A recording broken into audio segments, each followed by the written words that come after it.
Okay.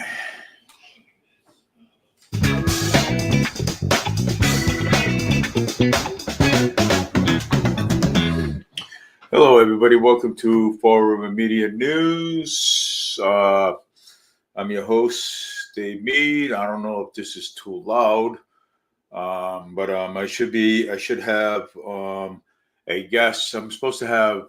Actually, I got a Annalisa going to come on soon. I already, sent her an email, the link to it. So I'm hoping she come on very soon. I don't know, maybe. Yeah. So yeah, it is. There's been a lot of talk. Well, today I just wanted to come on today and because this is my normal this is my normal stream on Wednesdays. So I just wanted to come on today, and I just wanted to talk about where I was today. I was up at North Dartmouth Mall today, and the Carvel's ice cream. If you know the Carvel's ice cream up at in Dartmouth Mall. So I was up there today, and guy gave me some pastry and stuff because they're opening up on Friday. The inside of the all right, I'll give you a few minutes. So yeah, I was just up there today, and let me tell you this, okay? And I was just talking to the guy up there, and I said to myself, I said, look, I remember the Carvel's ice cream, and so he said, "Wow, great, wow!" I got some. What do you call? I'm going to ask my son to turn this down because this is really loud. So can you hold on a second?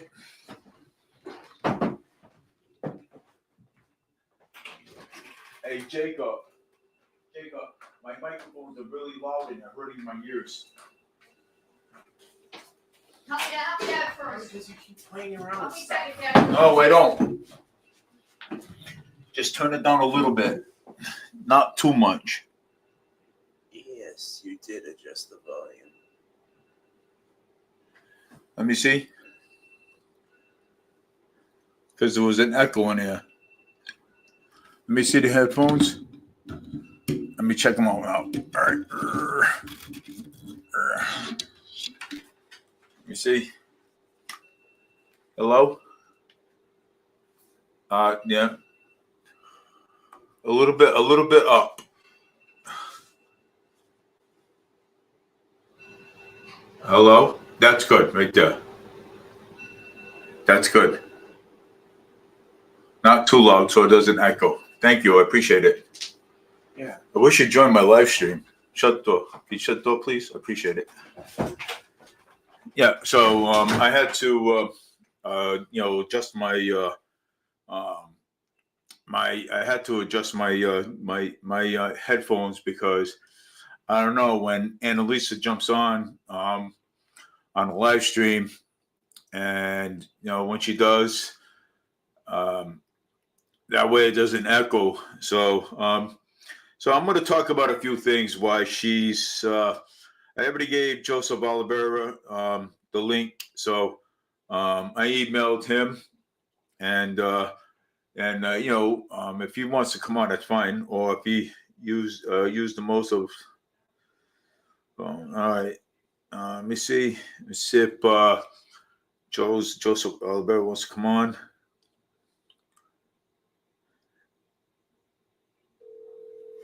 I'm going to give him a call.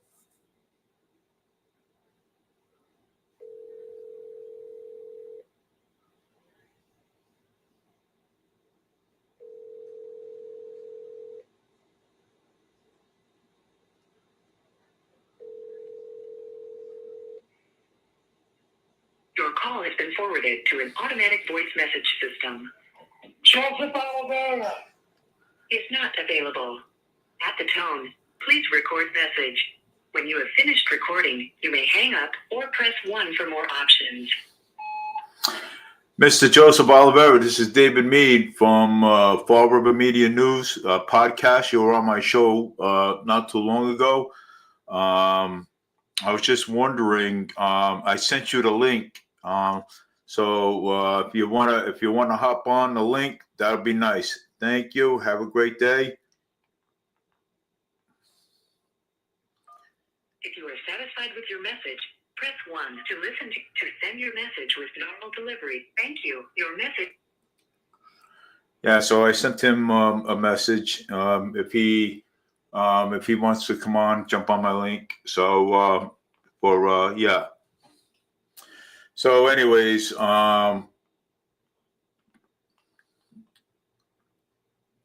let's see here. I'm gonna get Chip and get something to talk about here because I'm waiting on Annalisa to come on my show.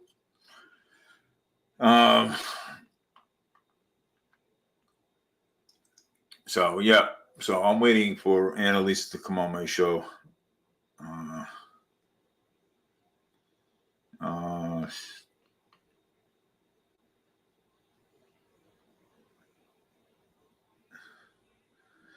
Yeah, so I'm just waiting. Let's see here. Let's see what else is going on tonight here.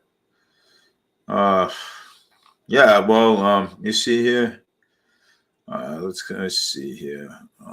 Talk about some things here that's going on here. Close this up. A man was arrested in Fall River, still being held on bail after a dangerous hearing.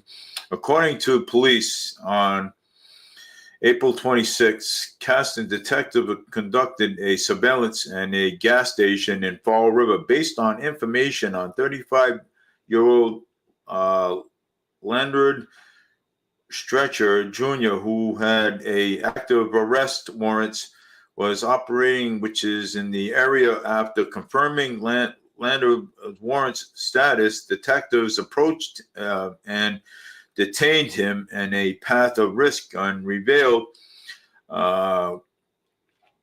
canceled bag containing 52 grams of suspected cocaine in his pants. Stretchers was charged with trafficking cocaine, 100 grams, and outstanding warrants. According to the court records, on April 28, Stretch pleaded not guilty and was issued a $2,000 cash bail and a dangerousing hearing held on Wednesday in Fall River Superior Court. The bail was revoked, petitions denied. Stretch's scheduled court appearance is a potential hearing on May 21st, which is after this year. Alpha Hathaway, if you want to jump on again, you can.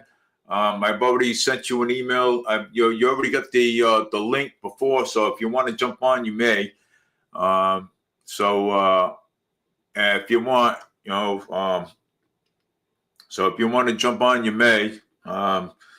Mr. Hathaway, you can. So this guy was basically trafficking crack cocaine, and yeah, it's this is just what I want. This is just where I want to be. But Mr. Hathaway, he messaged me. He said hello. I mean, this. I don't know. We're gonna see what's going on.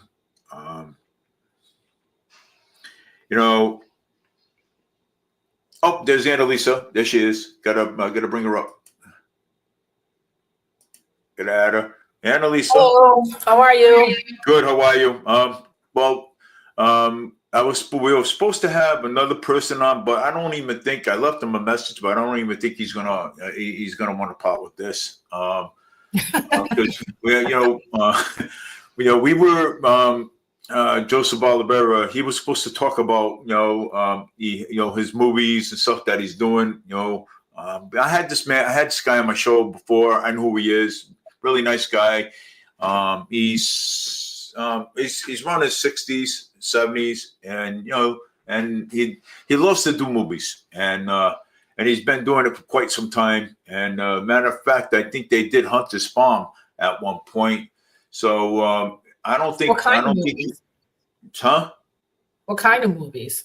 Oh, Hunter's Farm. They did Hunter's Farm. He's done detective things, so like shows and stuff right down here, but by the big Miami there. So he's done a lot, and No echo. huh? You know, No echo. no echo. Well, Hey. you know why there's no echo, Annalisa? Because Why? because Jacob turned it down a little bit. Oh, okay. That's So it? that's Was it volume? Oh, we did. That was on my side. It had nothing to do with your side. I thought it was your side. Yeah. So what do you? I mean, So what happened with Fiola when you sent the email about the National Guard? Oh, I never got an email back from her at all. About that? Yeah. Yeah, See, those are the MBTA. things. Those are the things that they don't want to talk about. The real problems that are going on in their community, they don't want to talk about. Absolutely. That's I don't know if you want to call it a problem, or I don't know what you want to call it, but to say, then she said to you that to get in contact with somebody else if you wanted to. Yeah, with her chief of staff. Yeah, the chief of staff. So Yeah. she didn't want you to directly contact her. She wanted you to contact the chief of staff, which means I think that they're going to ignore you. Yes, I told you. Yep. I sent out several emails to her. You know what I'm saying? Right. And matter of fact, and every email that I sent out to her, I screenshot them. So I got them all here. For sure. I'm just going to turn on the light. Hold on. And so I said, "Good morning, State Representative Cal Viola. I have concerns about District 6. Yeah, right. So I have concerns about District 6. So one was, what are you going to do about the South Coast Rail being delayed all the time? And this is not the only time this happened, but this has been happening quite often. People are being stuck in Boston, delayed for hours. And two, just a few weeks ago, my wife and I we were at the Fall River bus terminal. My wife had it back was to the window facing the customer service desk, and I was facing the window. There was a big fight outside. Security guard tried to break it up. My wife thought that the other young adult was going to put this other kid through a window. So, I mean, I had emailed her a whole bunch of emails on different issues, but Right. I didn't even get any of those back. And she's telling me, I mean, and then Carol Viola tells me that, email my chief of staff. I mean, why would I want to email her chief of staff when I need to talk to her directly? You know what I'm saying? She's the rep, and She's the state rep of District 6 here. And so what did she say? She said that she had a meeting with the police, right, or something. Something like that. I think I sent you a couple of emails too. Yeah, the response. So she said she had a meeting with them about that very thing, but she never said what it was about or what they talked about or what they were going to do about it. Right? There was nothing. Right. She didn't say anything about. She said she was going to talk to the. She said that they're going to talk to the youth about they talked to the youth or something about the issues. But I mean, this is. She hasn't even. Some of these emails. That doesn't even make any talk again. I even say it about Swampscott. I said about Swampscott, Kings Beach, where we had our standouts, that is the dirtiest beach in the state. You ain't kidding. Yeah, and I said, if they were so concerned about it, it would never have gotten to that point where it's so dirty that you can't go in it and you can't go on the sand either. So this is the same thing. If they were so concerned about the high crime rate that's there, it would never have gotten to this point. It wouldn't have gotten to this point, but they're ignoring it. They're ignoring the real issues. I went to go look her up, and I wanted to find out a little bit about her. So she's been in office since 2013. She's been there 12 years. She's been your rep for 12 years. So what she has, I don't even understand. What did she have done within those 12 years? Nothing. Exactly. And it's worse now than it's probably, been, right? Because of the high crime rate. So yeah. She keeps getting sworn in. She keeps getting reelected. And she is a Democrat. I mean, okay, but, do what you got to do. Do what you got to do. Not that, your district is having problems with crime and you are concerned about it, and she kind of brushes you off. Yeah. If to say, well, I don't care. You know what I'm saying? So I don't care. Same thing with Mayor Paul Coogan. I don't care when I talk to him about it. You know what I'm saying? So, and I mean, it's... Yeah, it's frustrating because you end up going nowhere. And then you wonder how these people keep getting in and why people keep voting them in. But I did do a live, the other day about voter fraud. So yeah, there is voter fraud in Massachusetts, like every place else. Massachusetts isn't the only state; they're all doing it. But people don't believe, when somebody says that because there's no proof. Well, there is proof. There is proof. There is voter fraud going on in Massachusetts. Period. Well, look at Mayor Paul Coogan. Sam Sutter ran against him, right? And and hardly anybody came out to vote. So Mayor Paul Coogan won on in a landslide. Right. They say that because nobody comes out to vote. They're always saying that, oh, look at the Democrats. The Massachusetts, they only want the Democrats. He won in a landslide, but really nobody comes out to vote. And it's the same thing. Exactly what I said. Yeah, and so in Swampscott, it's the same thing. A couple of weeks ago, they had a couple of seats for the Board of Selectmen, or the board. And again, same thing.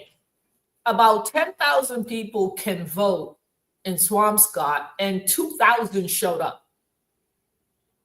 I mean, that's like 20% of the people that showed up to vote that, and 80% did not even show up. I mean, that is crazy. That is crazy numbers. And and I said it about Boston too in 2021 with the mayoral race, 75% did not vote. That is insane. Yeah.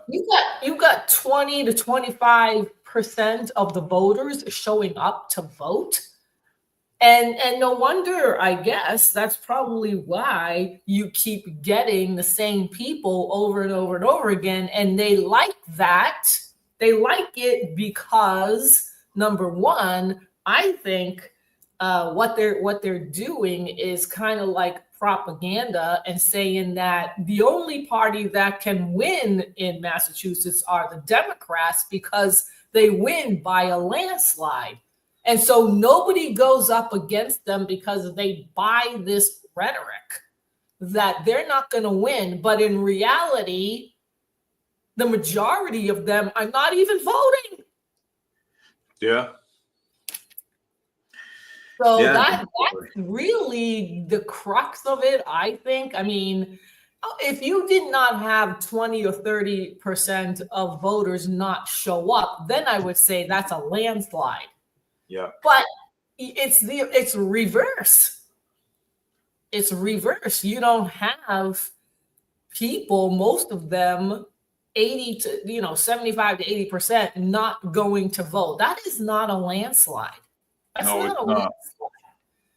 landslide. That to me just shows how unhappy people really are with the candidates, and that they don't go vote. But nobody challenges them. Nope. And that's another problem. We gotta have people go out there, whether if it's independents, Republicans, we gotta get them out there. We gotta have them challenge these people, because if we don't have anybody out there challenging these people, then guess what? We are gonna have the same ones, same state reps in there Forever. every year if nobody goes out there. Yeah, because that's the again, this is like my opinion, but I think this is the rhetoric that the media and the Democrats push in Massachusetts, which is Massachusetts is a blue state.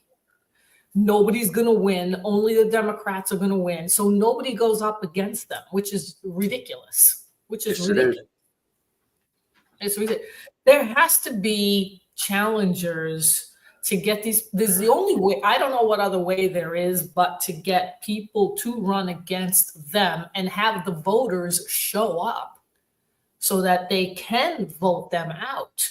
But if you've got 75 to 80% not showing up, how are you going to get rid of these people? She's been in office for 12 years, since 2013. And your city doesn't sound like it's doing, or your district doesn't sound like it's doing any better under her. Well, my district, no, it's not. District 6 is not doing better at all. District 6 is one of the worst districts in the Flint here. One of the worst. Okay. So she dismisses your emails. It's like, because for them it's like it doesn't matter because nobody says anything, because nobody challenges them. They're not used to being challenged. And when they're a bunch of crybabies about it. Yes, they are. They're a bunch of crybabies. 100%. So they don't know how to debate.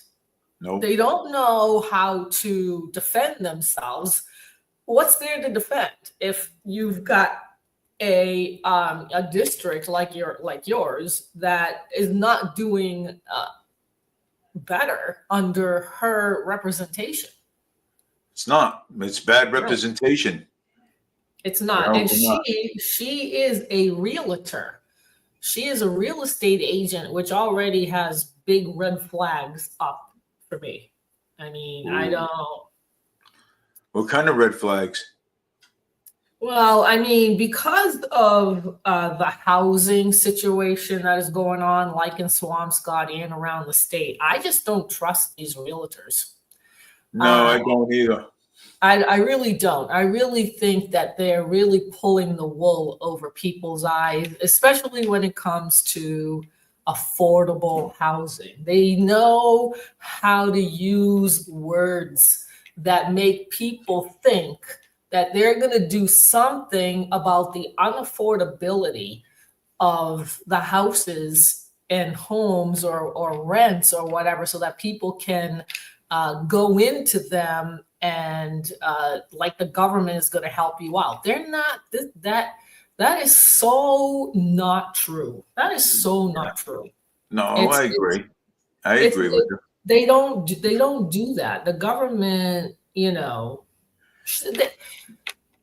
being a realtor, she's in real estate, and I mean, I don't know how many homeowners are in your district compared to renters. Are there more renters than homeowners? Like, I think I don't know if I don't know what we got. I don't even know if we have. I don't know. I think we have more renters than we have homeowners. right.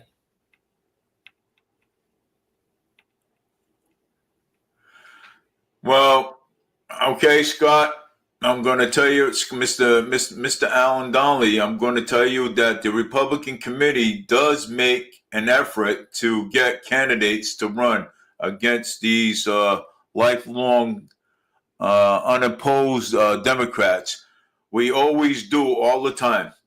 Okay. And, and once we put that message out there to everybody out there, that is up to the people if they want, whether if you're an independent, whether if you're an independent, get out there and run against these people. You know what I'm saying? We always put that effort out there. I put that out there all the time.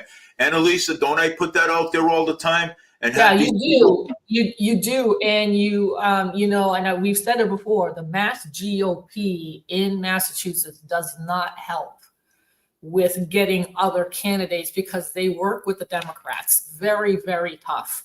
And I did another live yesterday about that, where the Republican minority leader, who's been in politics for 30 years.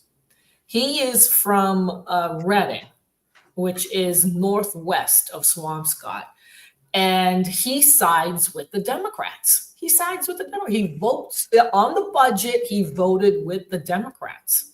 So there's no lowering taxes. There's no lowering prices for energy. He sided with the Democrats, which means everything stays the same. And he sided with the Democrats concerning the illegals, which means that Maura Healey now has the money to put illegals in home base, which is permanent housing. So now they've got money for that, even though I don't know how many Republicans did not vote for that. But according to Mark Lombardo, he said that the Republicans did not want it, but he sided with the Democrats. So how are you going to get anything to change when you have elected officials like Brad Jones is the Republican minority leader on Beacon Hill when he votes with the Democrats? When you've got Republicans that vote with the Democrats, you're going to get the same old story now for the 2026 budget, which is the illegals are going to be housed, $1 billion probably for them. Okay. And you're going to have issues still with high taxes and affordability in that state because they won't bring it down. They won't change it. It won't change. So you've got the same problems now. The state has the same problems, and the people in it are now going to have the same problems that they have had the past, I don't know for how long, for a little while now, but I think it's worse now. And so, and that's because the Republicans do not oppose the Democrats. They give the Democrats whatever they want, and the Democrats are used to this. They're used to this, and they're used to, like you sending out emails. They're just going to poo-poo you because they know it's not going to go anywhere. it's not gonna have any effect because you don't have challengers. You don't have, unlike Mark Lombardo, who speaks out. But there needs to be more people that support him in what he's trying to do. And I don't know if, people are doing that in mass, that is. I don't know. So I found out what the percentage of renters are compared to homeowners in Fall River. Let's hear it. So 36% rent. No, 36% own. 36%. And right. almost 64% are renters. So Here in you have Fall a majority, so you have a majority of renters in Fall I River. think Now, so, yeah. Swampscott's the other way around. The majority of people own their homes. So Swampscott, how many own their own homes up there, as you know of? I'm not sure. I don't know what let me look. I can find out. I don't know. So over here, we have the majority of renters over here. That's, yeah. Yeah.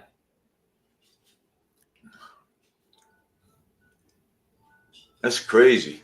Yeah, that's a lot. That's Yeah, the majority. it is a lot over here. So that's why affordable housing is an issue. That's why it's an issue, because people usually, so in Swampscott, 74% own their homes as of 2023.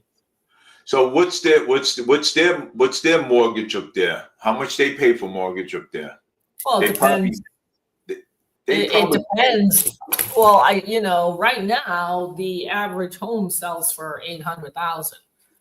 So that's what, I don't know, $4,000 or $5,000. That's a lot of money, $800,000. It is. And again, but you're talking different demographics in Swampscott. You're talking people that make $100,000, $200,000, $300,000, $400,000 or more, depending on their occupation. You've got lawyers there, you've got doctors there, you've got surgeons there, you've got executives there. So you've got people that make money that might not really be an issue for them. Not everybody is like that in Swampscott, no. But there are people in Swampscott that have that kind of money. There's the working class too. They've got that too.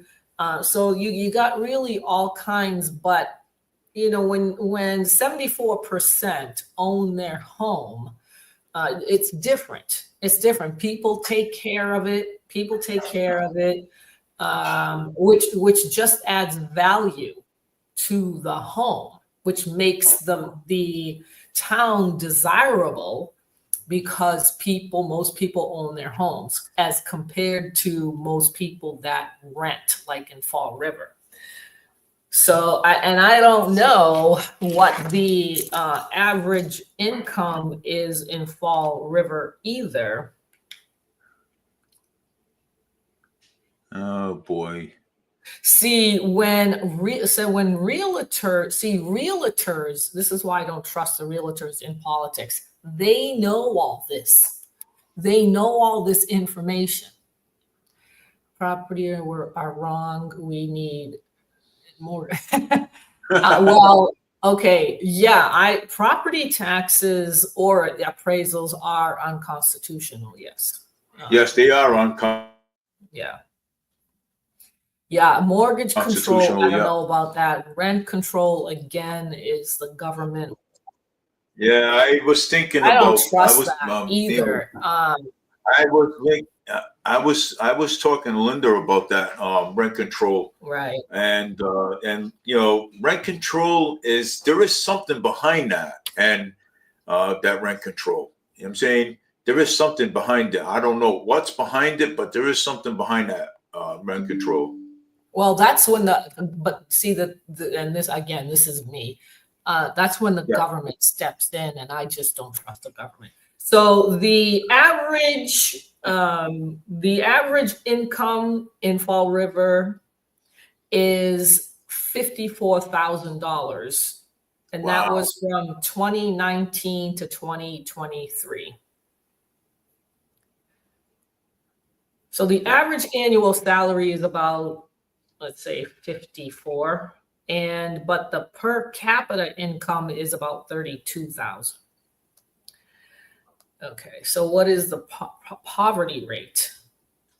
Is about 21%.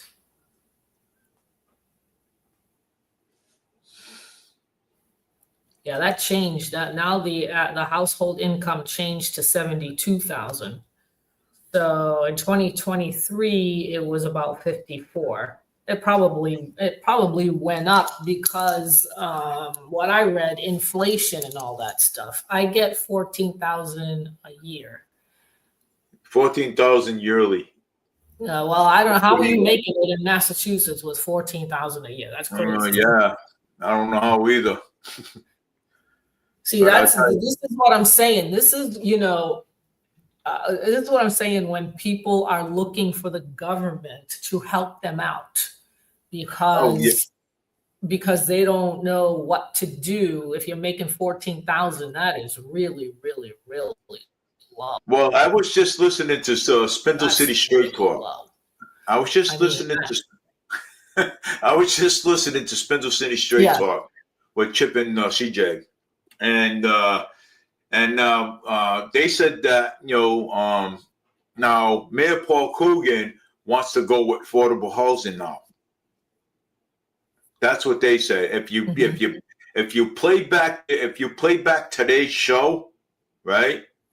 If you play back today's show, now they said that Mayor Paul Coogan wants to do affordable housing. But that's not going to change anything. That's not going to change anything. It's not. Well, you're gonna have issues. You're still gonna have issues. It doesn't matter. In Swampscott, they do the same thing. And I said it on a live that the affordable housing in Swampscott for a 2-bedroom is $3,200 a month. That's what they call affordable housing. That's affordable housing. $3,200 a month. That's not affordable housing. That's not affordable. At least that's not what people are thinking when they say affordable housing. That's not affordable. It's not. For most people, that is not affordable. Because when they say affordable housing, they go by the median income of the town or the city. So if Swampscott's median income is $100,000, you're going to get those high rents. That's affordable housing. All right, look at this. Annalisa, I'm going to send you something and take a look at this for a minute. Wait a minute. I got to, this was sent to me not too long ago, but I have to forward over. I'm going to send it to you right now. Yeah, okay. I'm sending it on Messenger right now. Take a look at that. All right.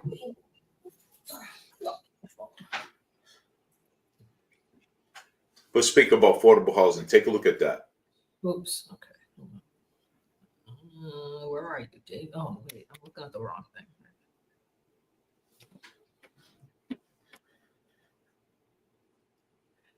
Affordable housing lottery info system. It's a lottery game. It's a lottery. It's a lottery. It's a lottery. That's crazy. Yeah. This is what Mayor Paul Coogan wants to do, believe it or not. Yeah, but does that make sense? That don't make sense at affordable all. housing is a lottery game. I mean, that is. I don't understand. Look, for me, the government, I just don't. I would just rather. I wish that the government would just go away. I really do. I hate them. I don't like them. I wish they all go away too. I wish you know what this is my biggest wish, that the people like me, you, and everyone, okay, we should take over. We should be the government, okay? Right. But I Well, don't we know. are the government, but we are the government. Well, we're technically out of government, okay? Right. But we should take over the whole thing, okay? And let and hire a manager, let him take care of the checks and balances. Yeah, You see what I'm saying? somebody like in Swampscott, for instance, I thought there were 9 precincts. I read 6. Nobody can get this straight. However many precincts are in Swampscott, okay? Because right now they have a governing board, a select board of, I think, 5 people. So it's like, why can't you have somebody from each precinct on the board? And that's it. And that's it for 1 year. 1 year, and then you turn them over. Not a lifetime like what's going on right now. 13 years, 30 years, 14, 16, and nothing ever changes. And nothing ever changes. It's always the same stalemate all the time.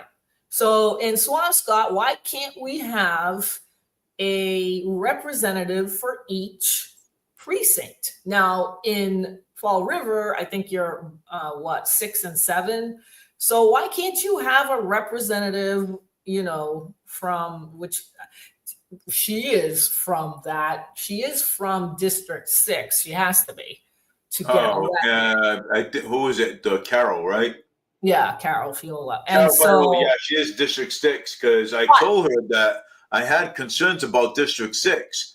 And, and half of the emails that I sent her out there, matter of fact, I'm gonna pull some more of these emails up because I like to. Can you show them on the screen, your emails? Can you show them? I don't know how to do that. Wow. I wish I did, but I just don't know how. I just learned about this, you know what I'm saying, about getting people on live streams here. So I just learned about that. So I'm learning a little bit, you know what I'm saying? So yeah, I wish I could show them on the screens. And see this one. I don't even know if that would. I don't know. I wish I can, but I can't. I don't know. There's got to be some way of doing it, like sharing a screen or something. I don't know. I'm not sure how StreamYard works. I don't know either. But I know you sent them because you sent them to me. You sent copies to me, so I know. I send copies to you all. Every time because I remember you telling me, Dave, look, send out emails to Carol Viola.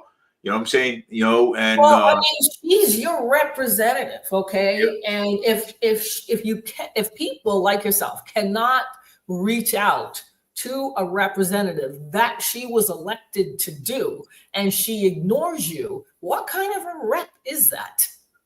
That's bad representation. I'll say that's bad representation. She can't even answer your question as to why there's such a high crime in that district. She can't even say, I talked to the police and this is what we're thinking of doing. Yeah, we should have a meeting with everybody in the district, whoever's concerned about the growing crime rate. They don't do that. They don't do these things that they should be doing. They should be doing these things. They should be, but they don't. And how they get reelected is beyond me. I just don't. And just the other day, my wife and we were on a bus and going to Dunkin' Donuts. I had my body cam on me. Honestly, I had my body cam on me, and the woman and this is a public bus, and I should have just recorded it, but I didn't. Don't turn it off. Don't turn it off. She turned around and right in front of my wife is a witness of this. She says, "Oh, if I'm recorded and this and that, and she says I will take that body cam and I will break it." And my wife turned around and said, Linda turned around and said, "You ain't gonna do no such thing because you ain't even gonna go near his body." Okay.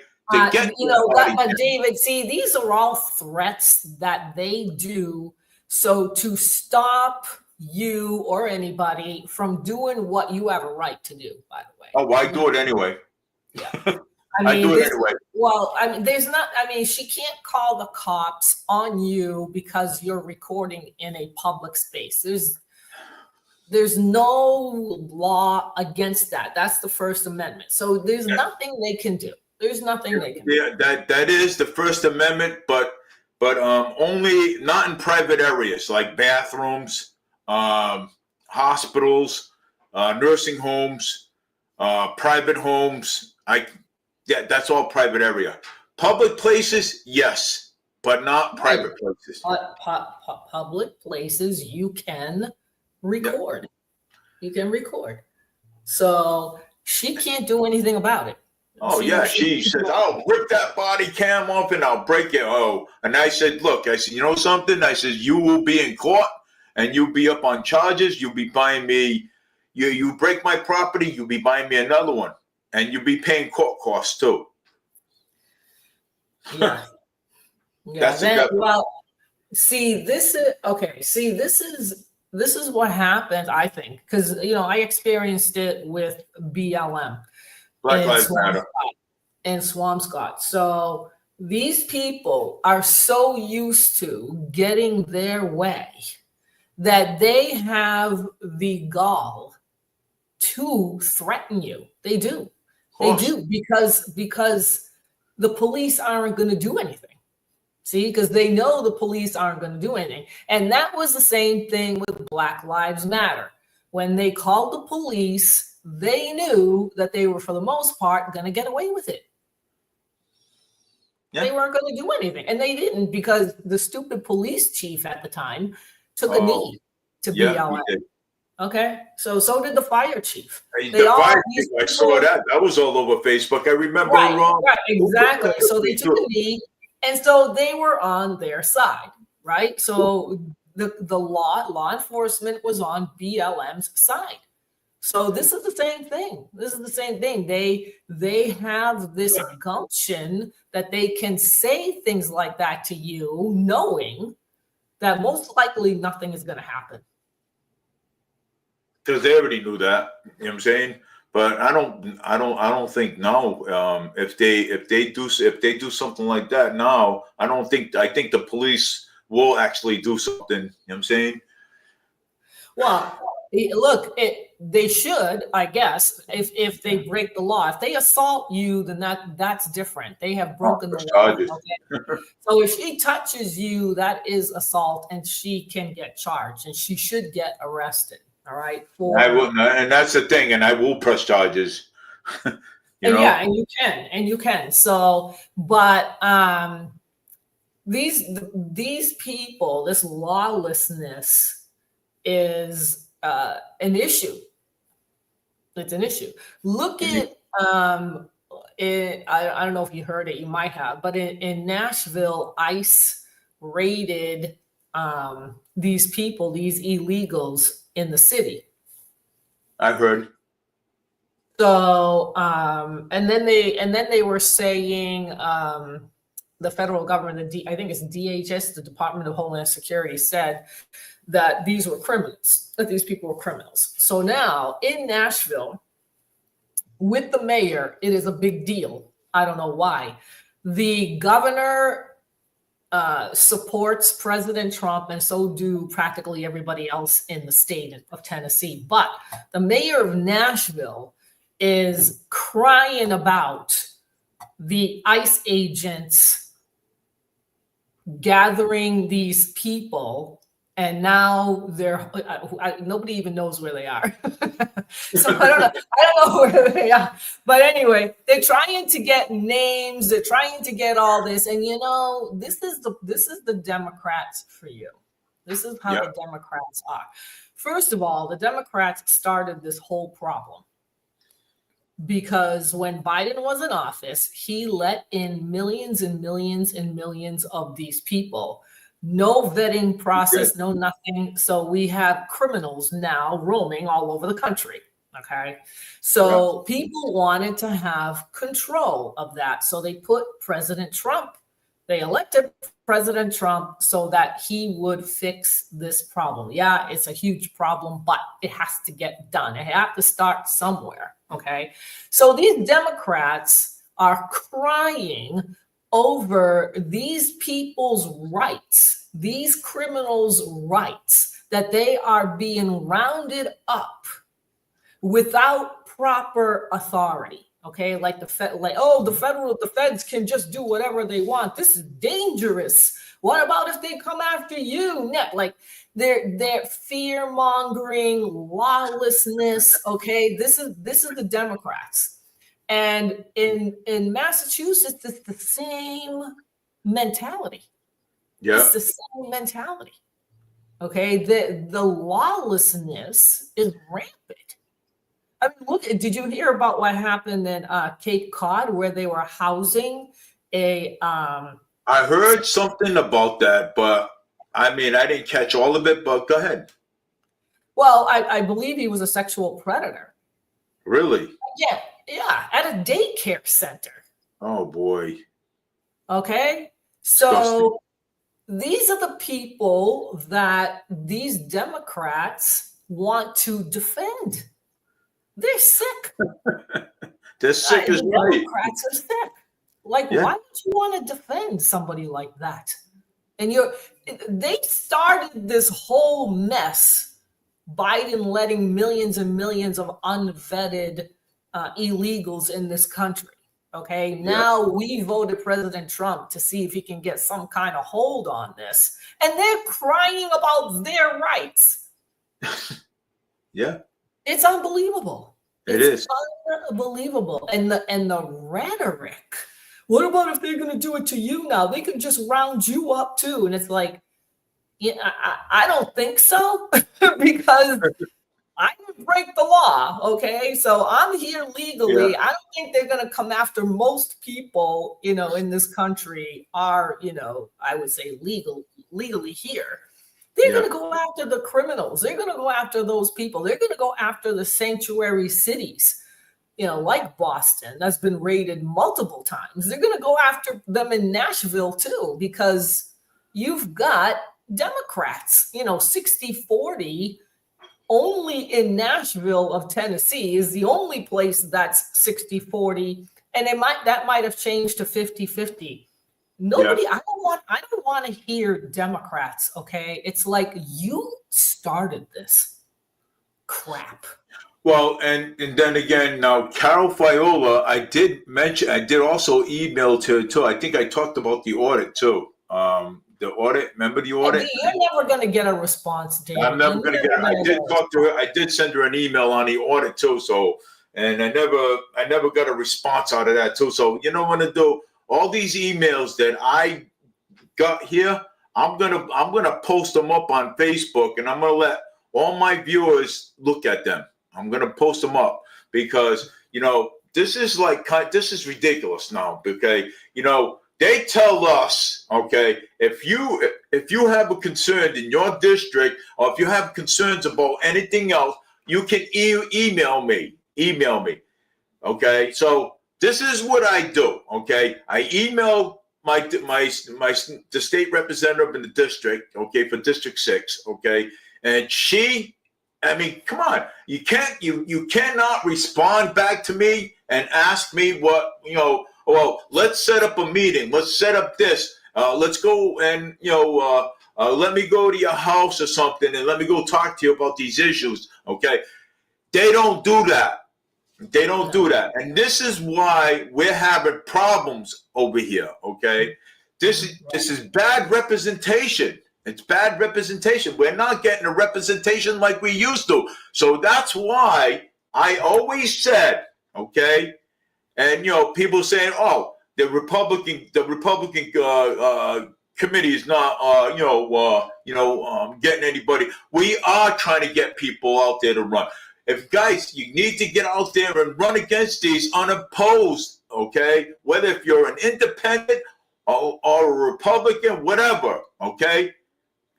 But we need good representation. That's what we need. So get out there, get the papers. There's governors coming up in 2026. State reps are coming up in 2026. Get out there and grab some nomination papers, man. Get out there. Run against these people. I ran against Michael Rodriguez once, okay? And I got 300 signatures and I ran against Michael Rodrigues. And you know something? Michael Rodrigues congratulated me. He said to me, he goes, you know, he says, hey, you know what? You had the guts to run against me. Hey, you know something? I have a lot of respect for you for doing it. You know what I'm saying? You know, I made some impact, okay, here. Yeah, but you know what? This is again, this is like my perspective of living in Massachusetts like all my life. It's gotten to the point now where the Dems want control. Okay, they are very comfortable in their positions where nobody runs against them. They get reelected on a continuous basis, even if only 20% show up. They don't care. Okay, they don't care because they get elected. They get elected and they get put back in. They never complain about 80% of the people not showing up to vote. Have you ever heard any of them say, the Democrats en masse, that we need more people to vote? Oh, Scott Donnelly said he sent me something. The events are walking and talking with the state representatives, state reps. It's on Facebook. Events, walk and talk with state rep. Is that the state rep for your district? Is that what he's talking about? I don't know. Scotland Donnelly, is that the state reps for my district?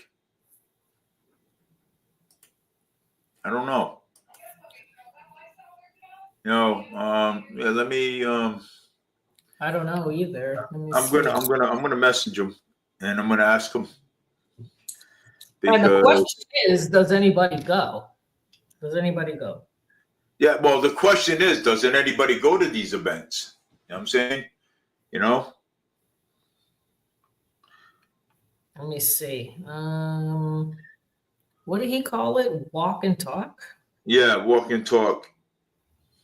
Walk and talk events with state rep. Let's see.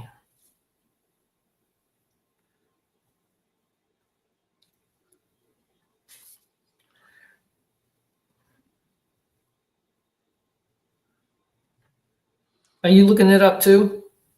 Walk and talk. I'm gonna look that up right now because I never heard of that. Walk and Me talk. neither. So I'm gonna look it up and see. What do I Google it? No. I'm doing a search on Facebook to see. I see a festival, Clinton Police Department, Herbals. I don't see an event. Massachusetts Walking Tour, Westboro Community Land Trust. I don't see anything. I'm going to look it up right now. States. First of all, I don't think that they would do a walk and talk. I don't think so either. If they were going to do anything, it would be a meeting. It would be a city hall meeting. Something like this that I just got pulled up here. So that's what she should be doing, is once a month at least hold a district meeting, a District 6 meeting, and have people show up and talk about their concerns for the district. Does she do that? Does she do that? No, she doesn't. Not that I know of. So, see, this is the problem. This is out of touch. People, the Democrats are out of touch with everyday people. Yes, okay, they are. There's no communication between the constituent and the everyday normal average person, which they call average, and them. Okay, for them, it's two different things. It's them and you. It's them and you. They don't see you or anybody as people that they represent. They just don't do it. They just don't see it that way. They don't see it that way. They're not doing their job. No. Period. All of them. I would say most of them are like that. if not all. If not all, because in Swampscott, I never hear of a state rep going around in the cities and or towns that he represents or she represents, holding a meeting once in a while and getting feedback or input from her or his constituents. Like, I don't hear it. I don't hear anything. There's nothing. I have a question. Is Cal Fiola? Because she's connected with the State House, right?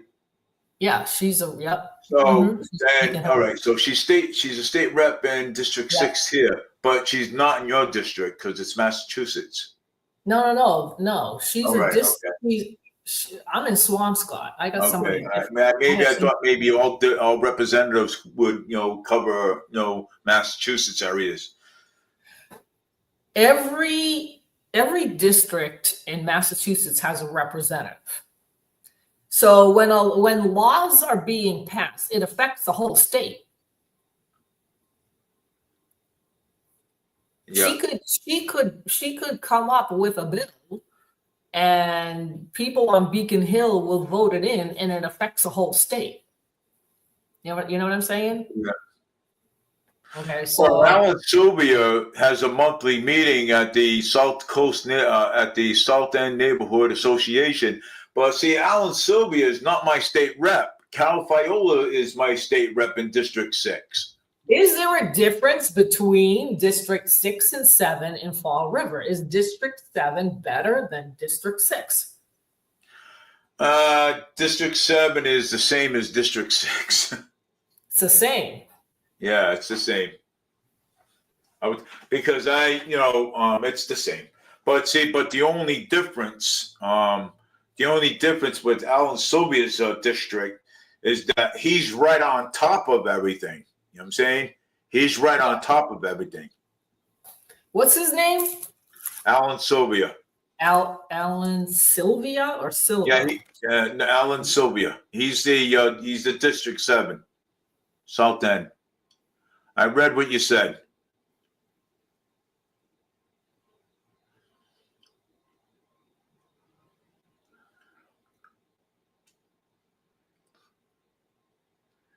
Yeah, but he's not my state rep. Cal Fiola is. Right.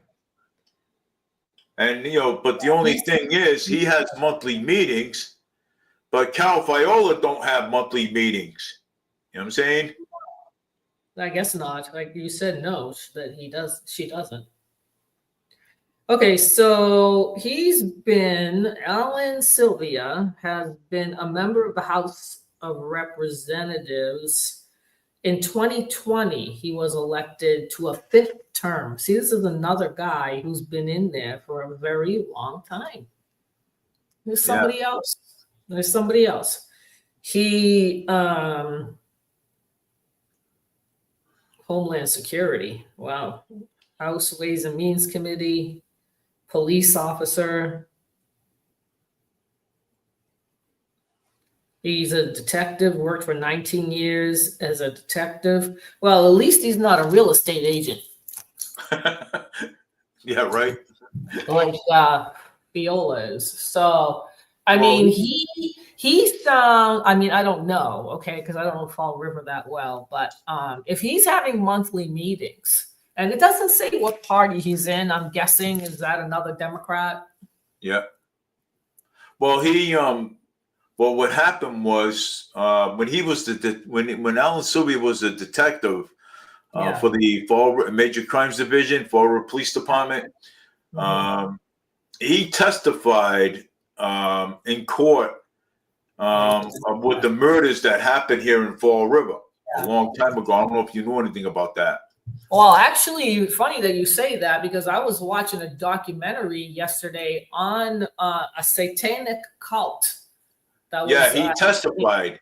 He testified. He got pretty nervous because he was a police officer at the time. Yeah. And he was Carl Drew. You remember him? Yes, that's Carl Drew. Well, Carl Drew, and I think there was a girl involved too. I'm trying to think of her name. But she recently got paroled. Robinson, Carol. Is it Robinson?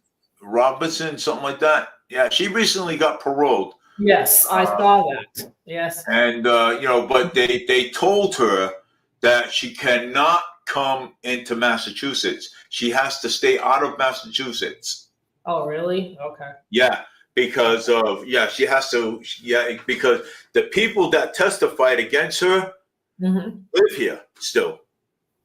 Oh yes, Sylvia. I've heard people go into the area, the forest there, and they don't come out the same because they experience supernatural activity. So I guess it must have been pretty bad what happened there. So he was the police officer at that time when that happened. Yeah, he was a police officer at that time. Yes. Oh yeah, it's Robin Murphy. Robin Murphy. That was her name, Robin Murphy. Okay, Robin Murphy. Yeah. Okay. Yeah. So she. It was. I had no idea until I saw that last night. I had no idea until I saw it. I'm like, oh my god. Yeah. Yeah, but he was kind of nervous. You know what I'm saying? And I mean, come on. I mean, you testify. People testified against these people, and now these people. Now Robin Murphy is. I mean, I'll bring her up because I mean, and she's out of jail. I mean, come on. You're supposed to be doing a life sentence. You murdered somebody. Yeah, they were trying to figure out, the police that is, if she had anything to do with the murders. She kept changing her story. She said she participated, then she didn't, then it was all Carl Drew, and so it kept changing. But she's messed up. Okay, she was on drugs, and I think she was a streetwalker. I mean, she's a mess. Okay, she was, and Carl Drew, he got the worst of it. Well, I don't know. He died. So I don't know if you heard the last thing that he said, which was to me pretty much saying that he did commit those murders. Oh, he did commit those murders. So he kind of okay, yeah. So he listen to, if you can find it, go listen to his last statement that he gave, and he practically, in my mind, confesses. So he confessed to the whole entire crime. Oh yeah, I think he was the ringleader. They said that's what Robin Murphy said, that he was the ringleader that committed. And they found 2 or 3 bodies. I can't remember. I can't even imagine the other people that he took to get to be sacrificed. Yeah, because they found bones there. In that, a lot of bones too. Yes. So I mean, bones of men, bones of women. I mean, yes. I guess there was more animals women than men. Animals too. Animals too. Yeah. Animals too. Yeah. Squirrels. He was a mess too. He was another one that was. Yeah, that was. They did a little bit of a history of Fall River, and Fall River at one time used to be a very bustling city. It was doing very well. Yeah, multi-city. It had manufacturing, textiles. It was doing really well. And then when all that stopped is when the city went downhill. And I don't think it's been the same since. So. I remember my father used to work for a seal sack company. I don't know if you ever hear about seal sack. Well, no. My father, when I was younger, my father always used to tell me about seal sack. And, he used to work for them. He used to get $1 an hour. Okay. When we were little, that's how we were, that's how he was supporting us. Right. And then, my mom would always say, hey, David, honey, how about, asking your boss for a raise? Because $1 an hour ain't doing anything for us. Maybe you need to get a little more. So instead of him getting well, it went up to $2, but the boss gave him an extra dollar, so it went to $3 an hour at the time. So and my mom, pretty good, decent paycheck. My mom said, my mom used to tell us when we were younger, and my grandmother used to work for Union for the Union curtain shop here in Fall River, down at the bottom of Pleasant Street, right next to CVS, right across the street. And her and my aunt, they used to work from 7 o'clock in the morning to about at least 8, 9 o'clock at night. You know what I'm saying? Making curtains. You know what I'm saying? Back and forth, back in them days. My grandma used to tell us that all the time. Back in the day, the pay rates were really, the minimum wage was really good back then. And also, my grandmother and my aunt used to live in apartments, because they used to live with my grandmother. And my grandmother's rent was cheap back then too. You know what I'm saying? I mean, that was before, to me, that was before the government started getting involved. Okay. And that's manufacturing was around, factories was around. The city was doing well, the state probably as well, the country too, because there were manufacturing sites at the time. Because my father, he was a pattern maker for clothes, specifically for women's clothes. So there were factories when my father came to this country to produce women's clothes. So he found a job, as well as like my aunt, she worked at a shoe factory. There were a lot of shoe factories in Lynn. Lynn was, like, I believe, the capital of the shoe factory. So people could find jobs, especially if you didn't know English that well. You had a lot of immigrants coming over, like the Italians, and they found work at a factory. And, or they did trade, which a lot of them like in my family, there are a lot of hairdressers. yeah. And they did that too. So they had their own businesses, a couple of them. My mother did too. But my father kept working in a manufacturing environment. He was working in Lowell. That was the last factory that he worked in, and it closed and it was done. There were no more jobs. At that point, when he was ready to retire, the manufacturing jobs were disappearing. They were like gone. So there were no manufacturing jobs anymore compared to when they first came into the country, which was back, I don't know, 60s, 70s or whatever, when there's a manufacturing boom all over the place in Massachusetts. They could find work. And then, I believe NAFTA with Bill Clinton, the globalists came in and changed everything. They changed everything. The manufacturing went overseas. It went to Mexico. It went to China. It's all over the place now. And President Trump is trying to bring it back. So, but now you have different types of manufacturing. Now you have high tech. Yeah. It's different. It's not like, it was when my parents came, or when your family as well. There was manufacturing for goods, textiles or curtains or whatever it was. There were jobs available. Yeah. There was also jobs available. Out here. If you really look it up on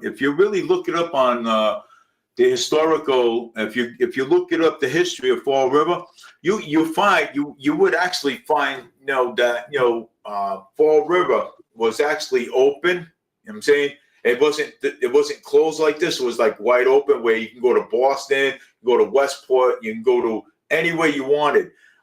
We had back in them days, we had trolleys and everything. Okay, right. Trolleys. We had a bunch of people.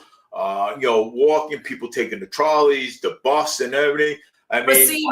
I think the government back then, when you grew up, and when my parents came, I think that the state government was what did care about their constituents. I think that they did. That's why it worked out so well for everybody, because they brought in the jobs. They had trolleys. You could go here and there. You could live someplace. You could eat. You could do all these things. Okay. And then, like this, again, this is my opinion. When the government starts to interfere in your life, everything changes. Lynn, like I'm familiar with Lynn because it's right next to Swampscott. Lynn, like I said, had a huge shoe factory or shoe manufacturing companies there, and they still have them up. Like if you walk around Lynn, you can still see remnants of it, of the shoe factories that were once there. Okay, now when all that changed.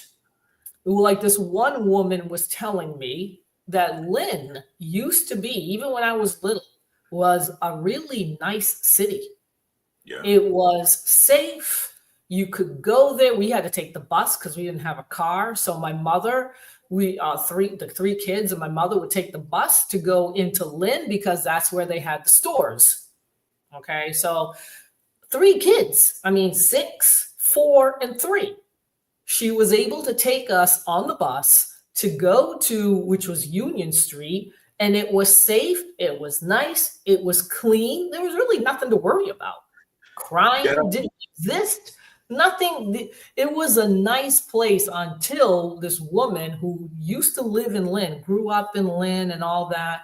When I was talking to her, she ended up moving to Swampscott Marblehead, and she started telling me what happened to Lynn when the Democrats showed up in Lynn and said, like they're doing in Swampscott right now, that you had to have the demographics had to change.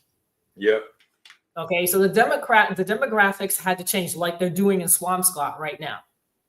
Okay, the excuse of DEI and all that stuff. When that happened, when they started putting apartment units up, and you started getting different people coming in who didn't work, who trashed the place, and it was never the same. Lynn has never been the same. Ever since the government came in and said, we need to build a street over here, and they took homes from eminent domain, which is what they're doing in Swampscott. They did it in Lynn. These homes were people's homes that they bought, that they worked for, that were businesses like you were talking about, businesses in the neighborhood. Everybody knew each other. The government came in and ruined it.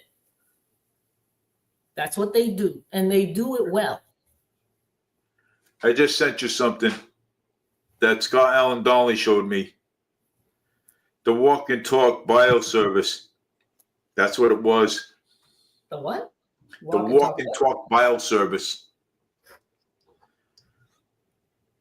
Yeah, he just sent it to me.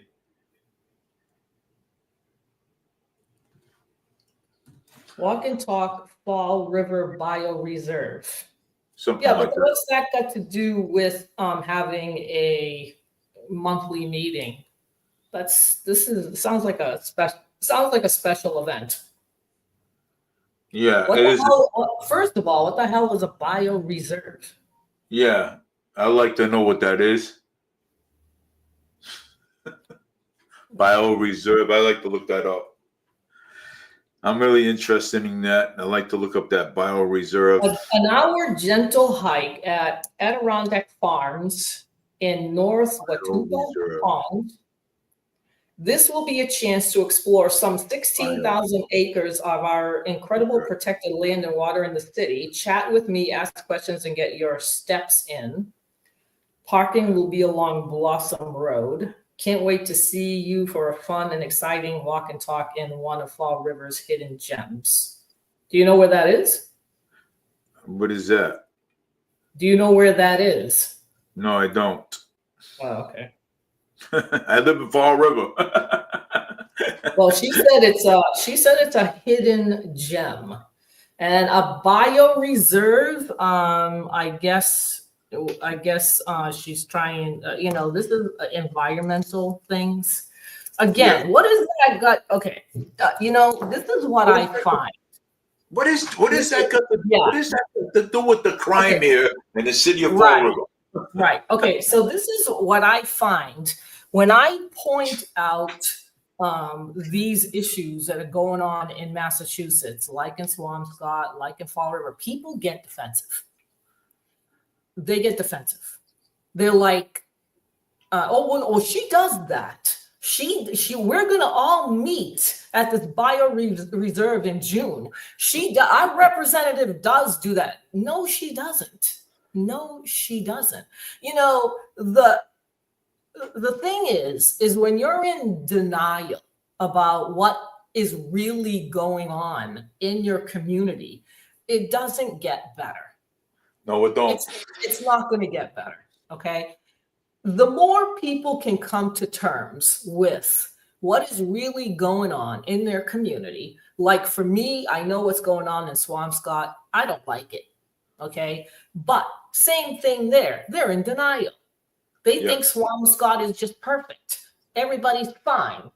Everybody's fine with what the board decides. Just like over here, they think everybody's fine over here, but it's not. You know what I'm saying? Right. And so it's the same thing. It's like, oh, there's nothing wrong with Fall River. There's nothing wrong with District 6 or 7. We have representatives, and I'm thinking that this person who does say that, which is fine, you can think whatever you want, but this is my experience when I point things out that are not going well in your community. People get defensive. Oh, that's why you're my co-host. That people get defensive, and I can understand, like, I can understand, where you've been living. Like I've lived in and grew up in Swampscott. I get it. I understand. Oh no, we don't do that. No, we don't. No, wait, she does that. No, our rep does that. Oh no, the board in Swampscott. Oh no, they care about this. Where do you see this? And they care about nothing. They care about nothing. No, if they cared, Kings Beach, which is the dirtiest beach in the state, would not be the dirtiest beach in the state. Yeah. If they cared. They don't care.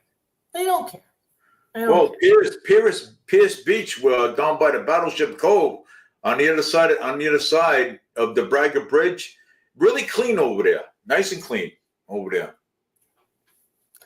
Well, look, I don't know what's going on like in Kings Beach and Swampscott, but I remember we could go in the water. We could put our beach towels on the sand, and there was no issue until like in the last 10, 15 years, it's just getting worse and worse and worse and worse and worse. And people don't want to hear about it. Cal Filo is holding another monthly meeting. Just happened. She holds monthly meetings. Just happens this one is in June at the Bioreserve. All right, how come? Okay, so if that's true, how come, Dave, you don't know about? I don't support Karen. Yeah, I don't. How come I don't? How come I didn't know about this? I don't. Because if somebody should have just said, how come I didn't know? Why didn't she say that to you when you sent her the emails? Why didn't she say, why don't you come to my monthly meetings and we can talk? Yeah, she should have said that. How come?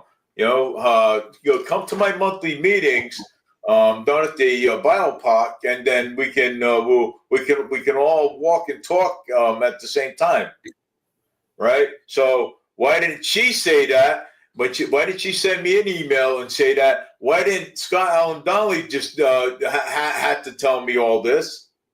Okay, and I've been talking about all these issues and emails that I've been sending her, right? Now all of a sudden, now this bile thing comes up. Something fishy going on. So now all these bile monthly meetings come up now. Come on, it's she can't send me an email back and say, hey Dave, look it, let's I have a meeting in such and such a place, so why don't you bring your wife, and we can walk and talk, or we can sit down at Dunkin' Donuts and talk about the issues there. You know what I'm saying? All right. I did a research and I got this. Visit me during my monthly office hours. Okay. There is no meeting. I don't know where you got this meeting. Visit me during my monthly office hours this February to discuss any concerns, ideas, or questions that you may have. That was February. That was a couple of months ago, a few months ago. Oh, so you knew about it, Scott, right? But I mean, you've Well, been. So she it does have dates and times for February, but I don't see March, I don't see April, and I don't see May so far. Like I don't. You don't see June there either, right? No, I don't see anything. It says one woman said monthly office hours, a whole 45 minutes. She spends more time in photo ops. Look. More time than photo ops. I don't want photo ops.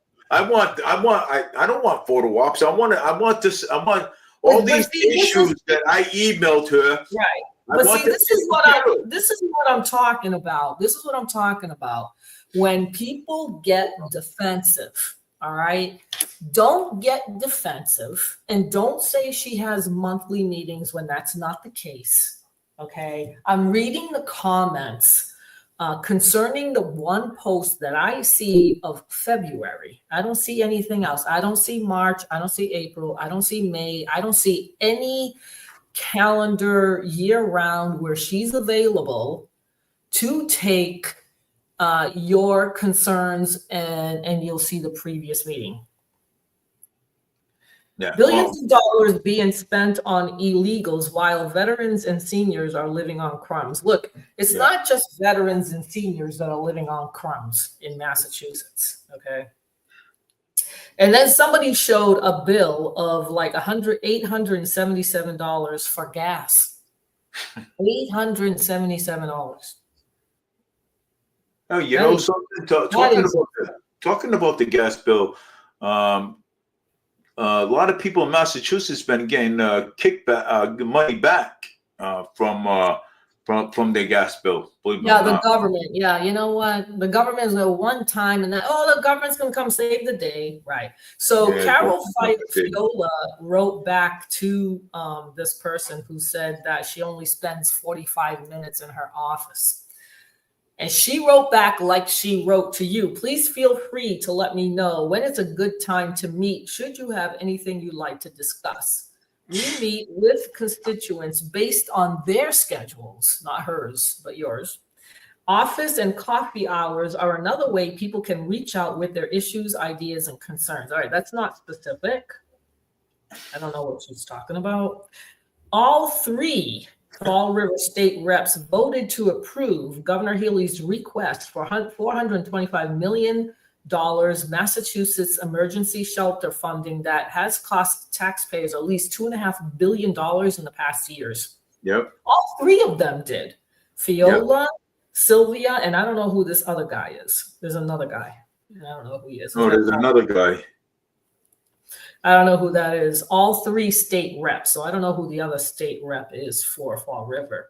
But apparently all three of them voted with Maura Healey, which is what I've been, which is what I said. And that's what Mark Lombardo said the same thing. Yeah. The Republicans vote with the Democrats. Look, she can meet, of course, and she should. And people should go talk to her, but 45 minutes is not enough. And I think this is all just a show because they do this very well. And people fall for it. And people fall for it. Well, she's available. Well, if she's available and she's been listening to people's concerns in District 6 concerning high crime, why is there still high crime? Why there's still high crime? Yeah, why is there still high crime? If this is a concern, like for you, Dave, it is, and maybe others And they're too. talking about this. Yes, it is a big concern. Okay, but she's Why- not. then why- I'm emailing her. I Okay, know, but why isn't my point is why isn't she addressing it? She has Why? monthly meetings. She does meet with people, but nothing's getting done. Nothing is That's getting. my point. Right. That's my point too. And that's my point too. Because in Swampscott, it's the same thing. They keep voting in these same people over and over and over again, and you get the same thing over and over and over again.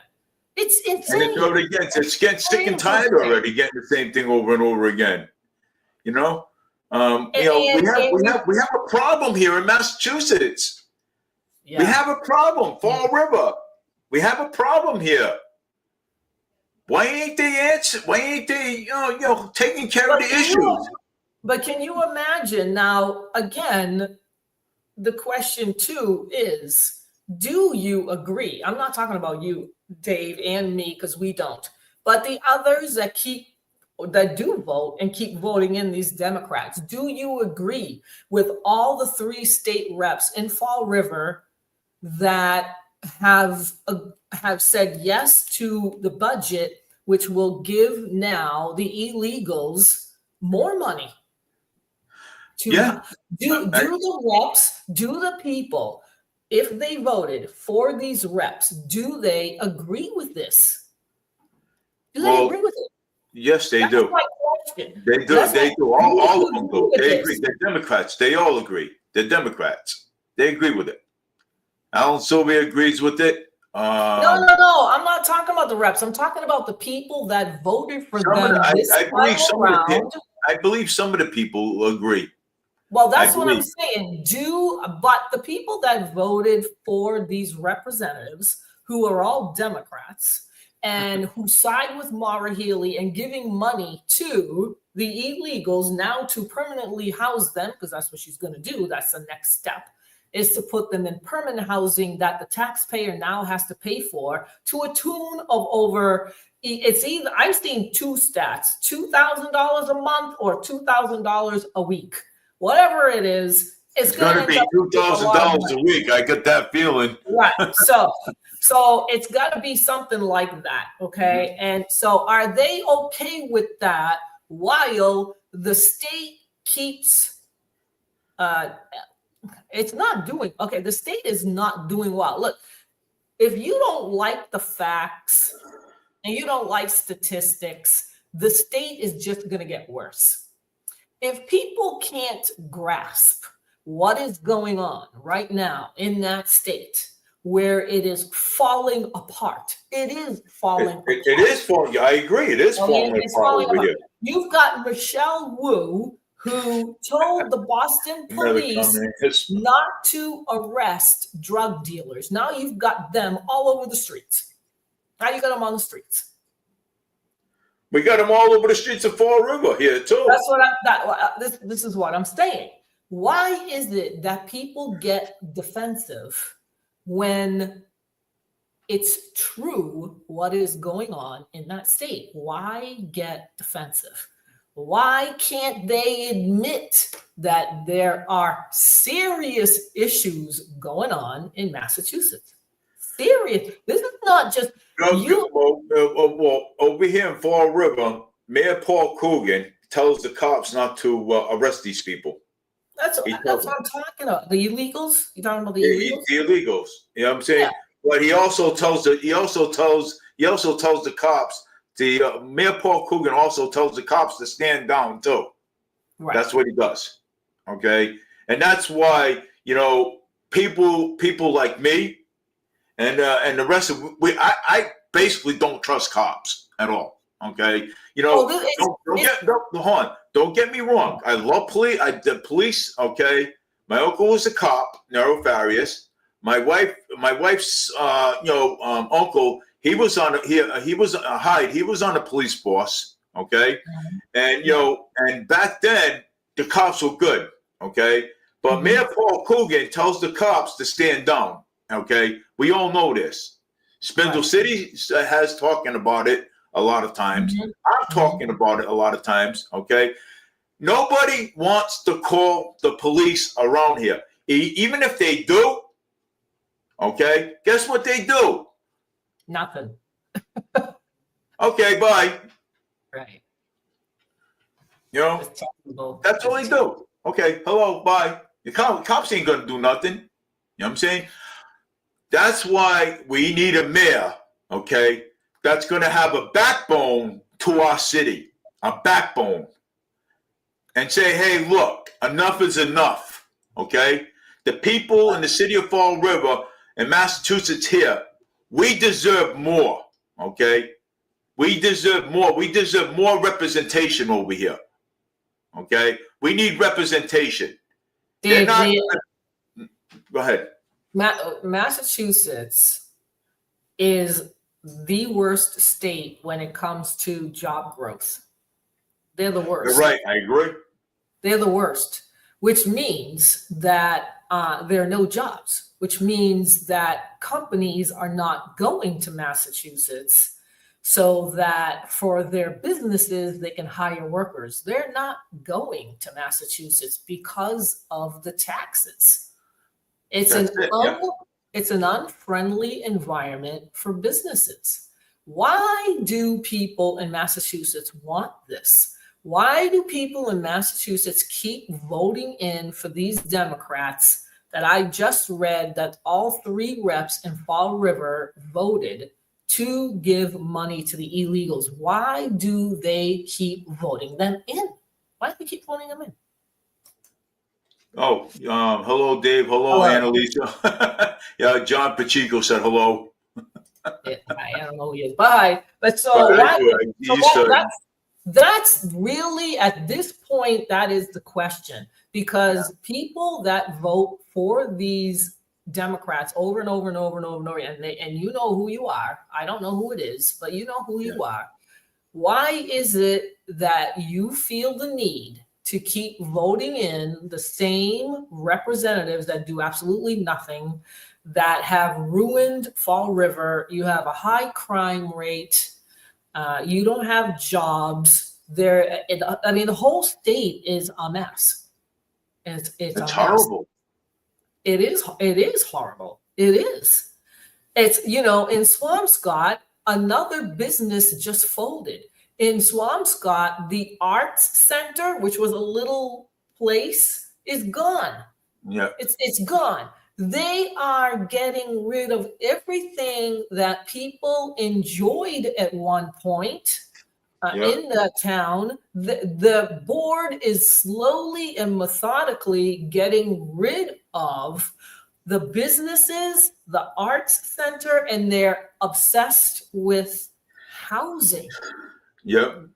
Okay. And people, like I said, they had a vote for a couple of seats on the board, and the same 2 people got in. This is called stupidity. Yeah. It's called stupidity. And only about 20% of the people showed up to vote. 80% of them didn't even vote. And the 20% that showed up voted for the same people to do the same things that are going on in town. I don't get it. I will never understand it. Why do you want to get rid of the art center? Why do you want to get rid of a convenience store and put up a marijuana dispensary? Why do you need more housing? Why is there more housing being built? Why you got another restaurant that closed? And I'm pretty sure that the town has probably already moved in there and said they're going to put it in housing. The businesses are disappearing. Yes, they are. I agree. Businesses are the backbone of this country. And I think the Democrats, because I think that's who they are, and the rhinos, are doing this intentionally. They're doing it intentionally. I agree. And people don't want to believe that their reps do these kinds of things, but they do. They do. They do. They do these kind of things, of course. The proof is in the pudding. The proof is in the pudding. If they did really care, my rep, your rep, all of them, if they really did, none of this would be going on. None of it. There wouldn't be high crime. There wouldn't be Wouldn't be nothing. illegals in the state. There would be jobs coming in. The state should be thriving, but it isn't. But it isn't. Yeah. It isn't. But it's not. There's nothing coming in here. You know, New Bedford tomorrow, they're gonna have the AHA night. Okay, they're gonna have. I don't know if you know what that is, but they're gonna have the AHA night. So Linda and I are gonna be going down there and to see, to go check things out over there, and because that's what we're gonna do tomorrow. Well, what is it? It's AHA. It's let me ask Linda. I don't even know what it is. I've been going to it, and it's Well, what do you AHA. do when you get there? What is it? Well, they have they have these things that like all different things like draw-ins. They have performance. They dance in the street. They do bands in the street, sing songs. They're like volunteers. You know what I'm saying? So tomorrow, that's going to happen in New Bedford, and Linda and I is going to go over there. Not Fall River. Yeah, New Bedford. So yeah, I mean, we go to New Bedford because the reason why we go to New Bedford because there's events in New Bedford. Right. If there was events here in Fall River, then we stay over here in Fall River and join the AHA and some events over here. There's nothing over here in Fall River. Right. Nothing at all. Mm-hmm. Nothing but drug addicts, crime, people shooting people, stabbing people, abducting people, sex trafficking and drug trafficking, heroin, cocaine, you name it. We got it all here. I wonder if I know ICE is focused on Boston because it's a sanctuary city, okay? And there are probably a lot of illegals there. So I think ICE is focusing there.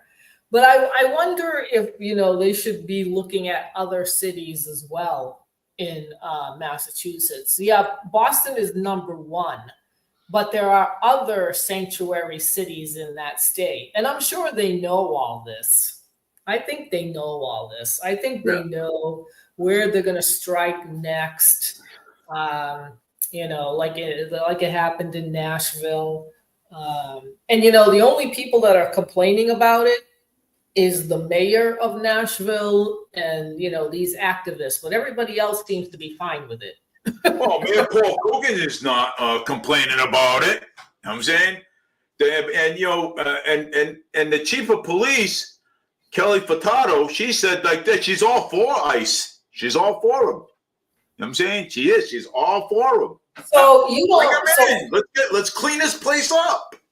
So in Fall River, then there aren't a lot of illegals. Do you know how many are there? Oh well, there's like I said, there's a building next to me, where I live, on the side, and there's tons of legals that live in there, Mexican legals, and people from. Do you know if they're illegals? And they are.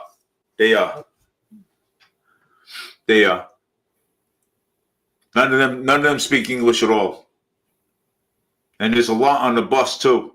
You know what I'm saying? None of them speaks English at all. Tons of them. They're all they're all of them are in the laundromats and everything. They're all, So, okay, I looked it up and it said it's impossible to know because they're undocumented.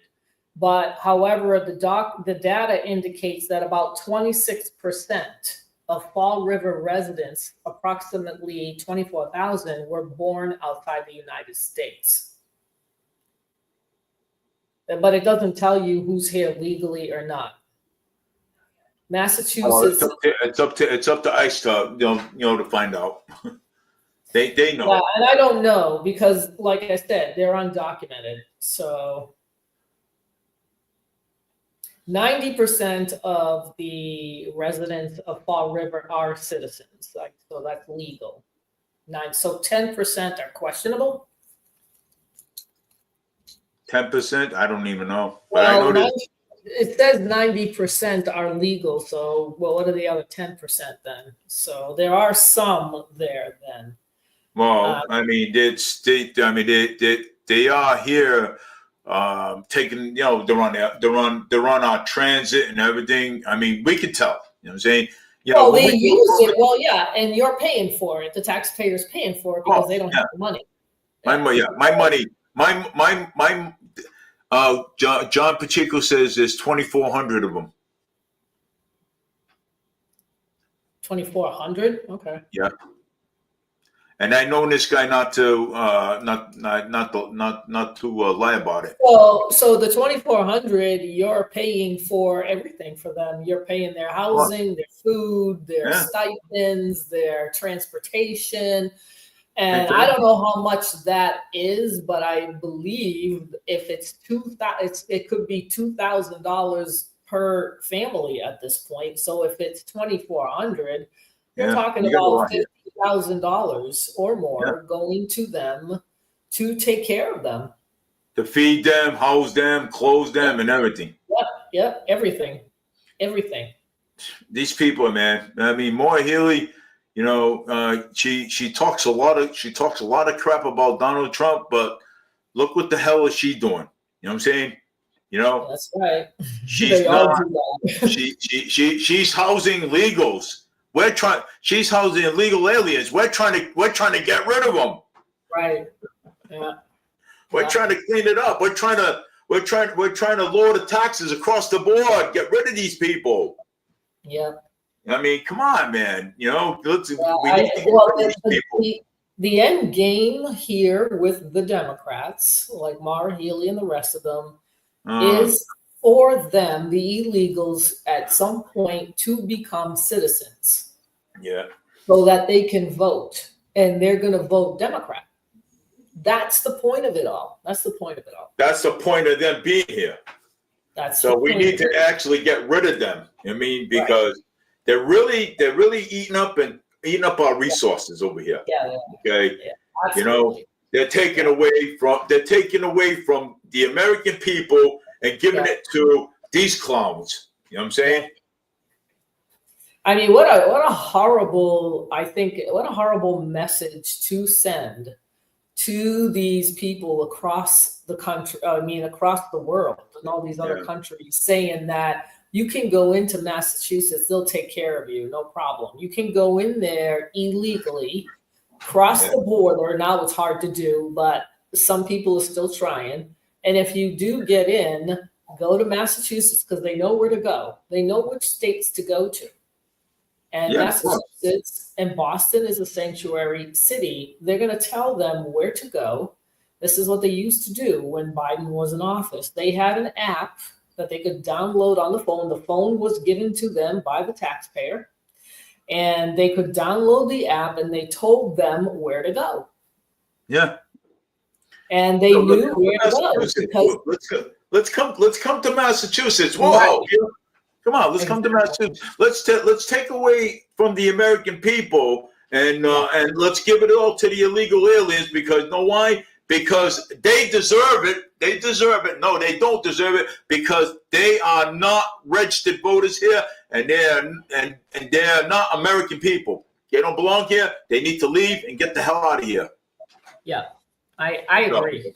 I agree. And then you don't even know who these people are, just like in the Cape, where they were housing a sexual offender at a daycare center. You don't even know who they are. And these people, like when I was talking about Mansfield in one of my lives, where this woman had a petition, just wanted to make sure that Mansfield was going to be a town where these illegals were welcome. They don't even know what they're talking about. These people are so dumb. They're so dumb.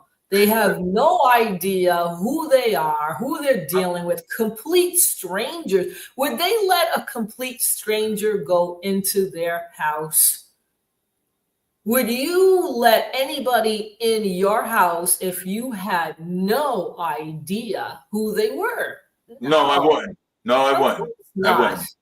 Nope. So why is Maura Healey doing this to the people of Massachusetts? She's letting total strangers into the state. Nobody knows who they are. They're spread out all over the cities and towns in Massachusetts. Yes, they are. And draining the resources. 2 Greyhound buses dropped off 75 people off at Burger King. No. Yeah. When was this? Yeah. When was this, John? I'd like to know when was this. Are they still doing that? Yeah, I like that. When did that happen? 75 people illegals at Burger King. What?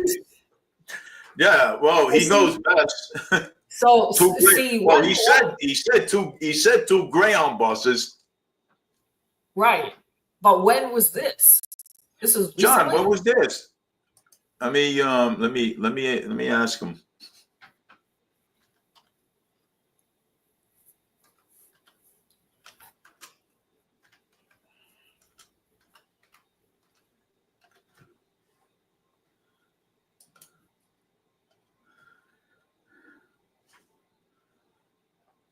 That got all messed up.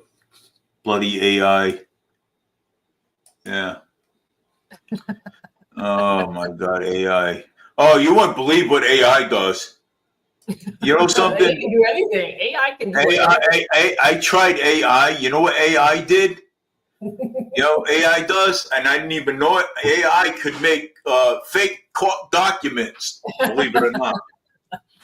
I'm telling you. Probably could. They probably. I tried it. I tried it.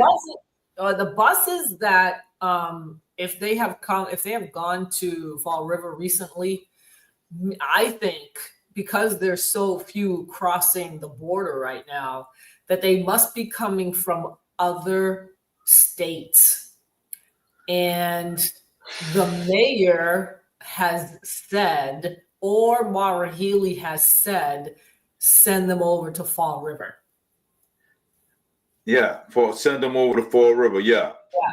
Yeah, definitely. Yeah. That's very funny. Gonna send them over to Fall River, and yeah, we're gonna send them over to Burger King. And they all, and the thing is that Fall River knows it, the state knows it, Maura Healey knows it. Somebody will be waiting, people will be waiting for them there to tell them where to go. They're gonna drive them there, they're gonna put them up, they're gonna tell them, they've got everything is all set. Everything is all set. When they go to a certain city, they have all the arrangements have been done. They have been done. Antonio, let me see here. Let me see what's going on here. They should come and clean up the area. That is true. Yeah. Well, I mean, that's impossible. I mean, the illegal aliens. Yeah. They're never going to do that. They're going to make them so comfortable and bribe them to no end to make sure that they vote Democrat from here on out. That's all it is. Yeah. That's all it is. Let me tell you, these people, okay, these people, I mean, Governor Maura Healey, I mean, she was supposed to comply. When Donald Trump told her, you're going to comply. You're going to comply with sending these illegals back. You're going to comply. And then she's not complying, because Trump said that, the governors, they're going to be arrested if they don't comply. If they don't comply with federal law, okay, they'll be arrested. They should be. The ones that don't apply, I'm probably getting too loud here. The ones that the governors here, like Maura Healey, and we call her Pocahontas. What's her name? Elizabeth Warren. And these people should be arrested. Okay, and Mayor Wool too. She should be arrested. Okay. Absolutely. All right. Comply. You need to comply with the demands of the President of the United States. Well, they keep saying, the America. Democrats keep saying that President Trump doesn't have the authority. See, this is the excuse that they use. The president And- has the authority to Right, but to do people that are not aware of these constitutional rights that the president has, they get people all riled up and they get them angry. Well, who does he think he is, a king? Does he just think he can do whatever he wants? You know, He's the so president. this is what they do, though. This is what the Democrats do so that they can get people angry. Okay, but their rhetoric isn't working. I don't think it's working. It's not. One second, it's too hot in here. Oh. Gotta open up my door. Open this up. Too hot here. Hi, All right. Hello, honey. comfortable? Yeah, come on in if you want. So anyway, I mean, Yeah. I don't know. You know, we're just gonna have to wait and see how this is all gonna play Yeah. out. But I think so far, President Trump is doing very well. I think people, for the most part, are happy. The ones that voted for him are happy about what he's doing. Yeah. On the state level, it's a different story. Each state is different. Massachusetts really needs a major overhaul, and you need to change the representatives. They've been there for too long. Well, again, and I'm going to say this again. We need to go up against these unimposed state representatives, Democrats, whether if you're an independent, okay, if you're independent, get out there, get some nominations papers in 2026, get out there and, get the signatures, okay, because we need new representation here. We need new representation. We're not getting the representations that were, right now. We're not getting them, okay? So, get out there, again, So you need too, a representative that's going to talk about the crime rate, that's going to talk about affordability in that state, is going to talk about jobs, bringing jobs back. These things, the economy is probably the number one, issue. If there's a candidate out there, like in Fall River, where you are, who's concerned about the economy of Fall River or the state in general and the safety, then that person already has an edge over the Democrats because the job growth is the worst in the country, and the safety issue they don't care about. They don't care about because they just let. They don't care about the safety. They don't care about the crime in here. I want either a independent in there, okay, whatever, okay. Get out there and go run for office, okay. If there's any, if there are people in, I don't know how it works, but in District 6 or 7 or both of Fall River, well, let's just say it's District 6. If there are people that are concerned about the crime rate, the safety, jobs, the affordability, then I think that person will have a leg up on the Democrats who, most people don't go out and vote. But if there's another candidate that talks about these issues and what is going on with the everyday person, you could get more voters. The voters that don't vote might come out and vote and get them on the ballot. Well, I mean, we have get to on the ballot.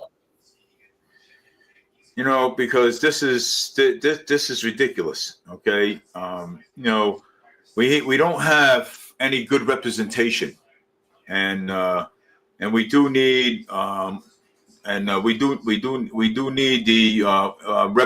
need good representation. So you know what, Dave? Too. Yeah. This is what one board member who got reelected in Swampscott said. This is what she said. They were both women. This is what one of them said, that the status quo is what people want. Pretty much is what she said. So in other words, people don't want to change what has already been like set in the state, the status quo. That is the status quo. But how can you say that when 80% of the people did not vote? How can you say that? So, but that's what they say. So, I think a lot of people they could be afraid of change. They could be afraid to change. Yeah, they are. They're just afraid of change. That's all. They're used to the same people. Now. It's comfortable. They know what to expect, but it's not getting them anywhere. It's not getting them anywhere. And that's the problem too. And that's another issue as well. But if you have anybody that wants to go up against these Democrats, there should be more candidates going up against these people. And the emails that David sent, that even though she's trying to brush him off, I'm telling you, that is in her head. And it should be, because what needs to happen here, if anything at all, is the pressure. They have to feel the pressure. You have to make them sweat. You have to go talk to them. You got to go up front in person and say, I am concerned about this, this, and this. What are you going to do about it? You're the rep. What are you going to do about it? I'm concerned. I've seen this when I go to the bus station or when I go food shopping. I see this. I see fights with knives, arguments, threats, all this, stuff going on. Yep. Control. It's like out of control. People that are out of control, they have no manners, nothing. They just say whatever they want. They threat. There's just no decency at all. And what are the cops going to do about it? So this is the stuff that you have to say to the rep, like Carol Fiola, because then she's going to start to think, well, people are paying attention to what is going on in Fall River. They don't like what's going on in my district, and they don't like it. They're saying this, and this. That's going to make her sweat. Yep. And if Fall River or District 6 can get others to run, that's really going to make her nervous. You know what? She's going to come out and say, I'm going to do this. I'm going to do that. I will change it. And you know what? You should not believe her. She's not going to change it. She's not. Because you know something? How many times I've emailed to her, okay, with all the issues here in the city, okay, the stabbings, okay, the shootings that go on, okay. I even got sick of it and turned my scanner off because I couldn't even sleep at night. Right. Because I was getting overwhelmed. Good. Right. Okay, with these things, okay. Right. Yep. And and we got state representatives that doesn't want to do anything. They don't want. Do you know what I'm going to tell you, Dave? I'm going to tell you this, and the listeners too.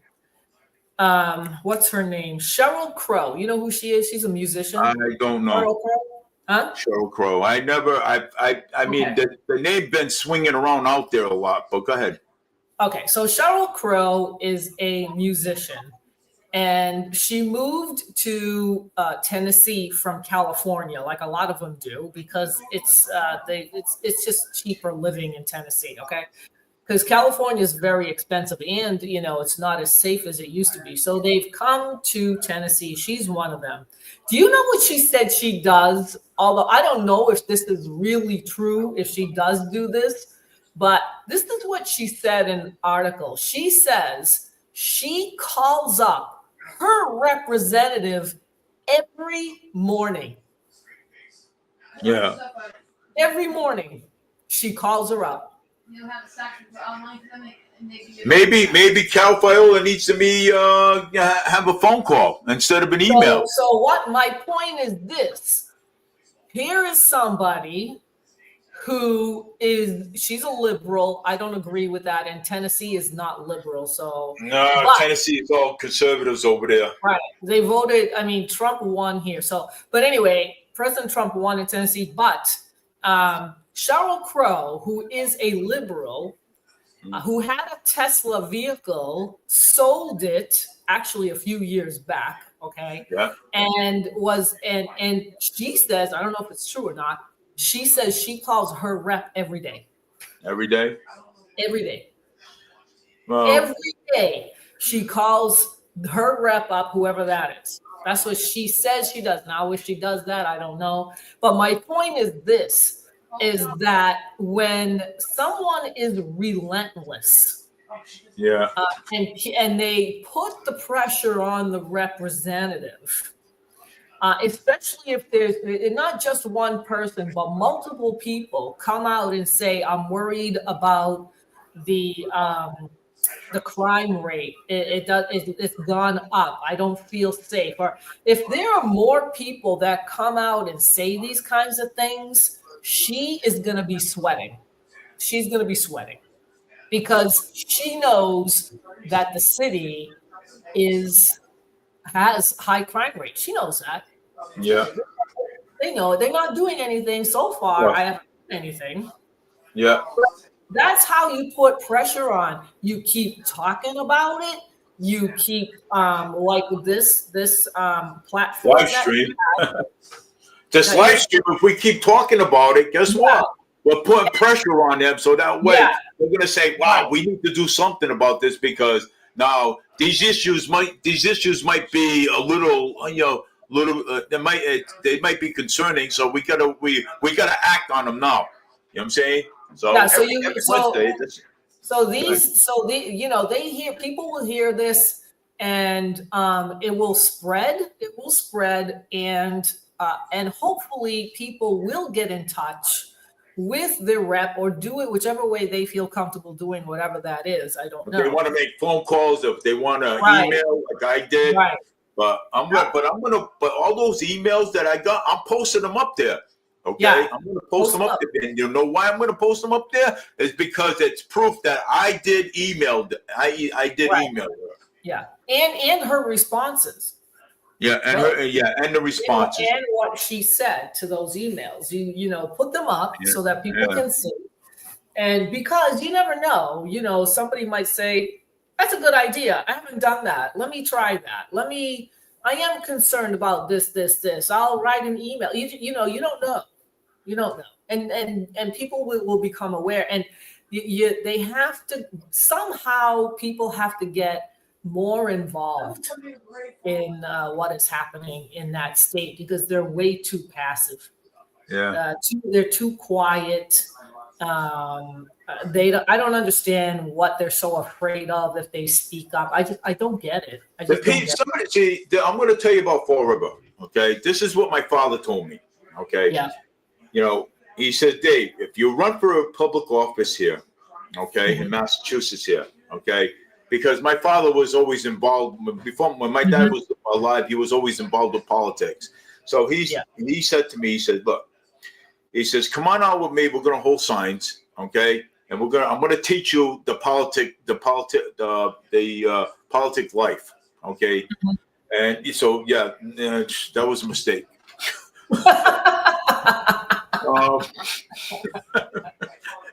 So anyway, you got the politic bug now. You got the political bug. I got politic bug now.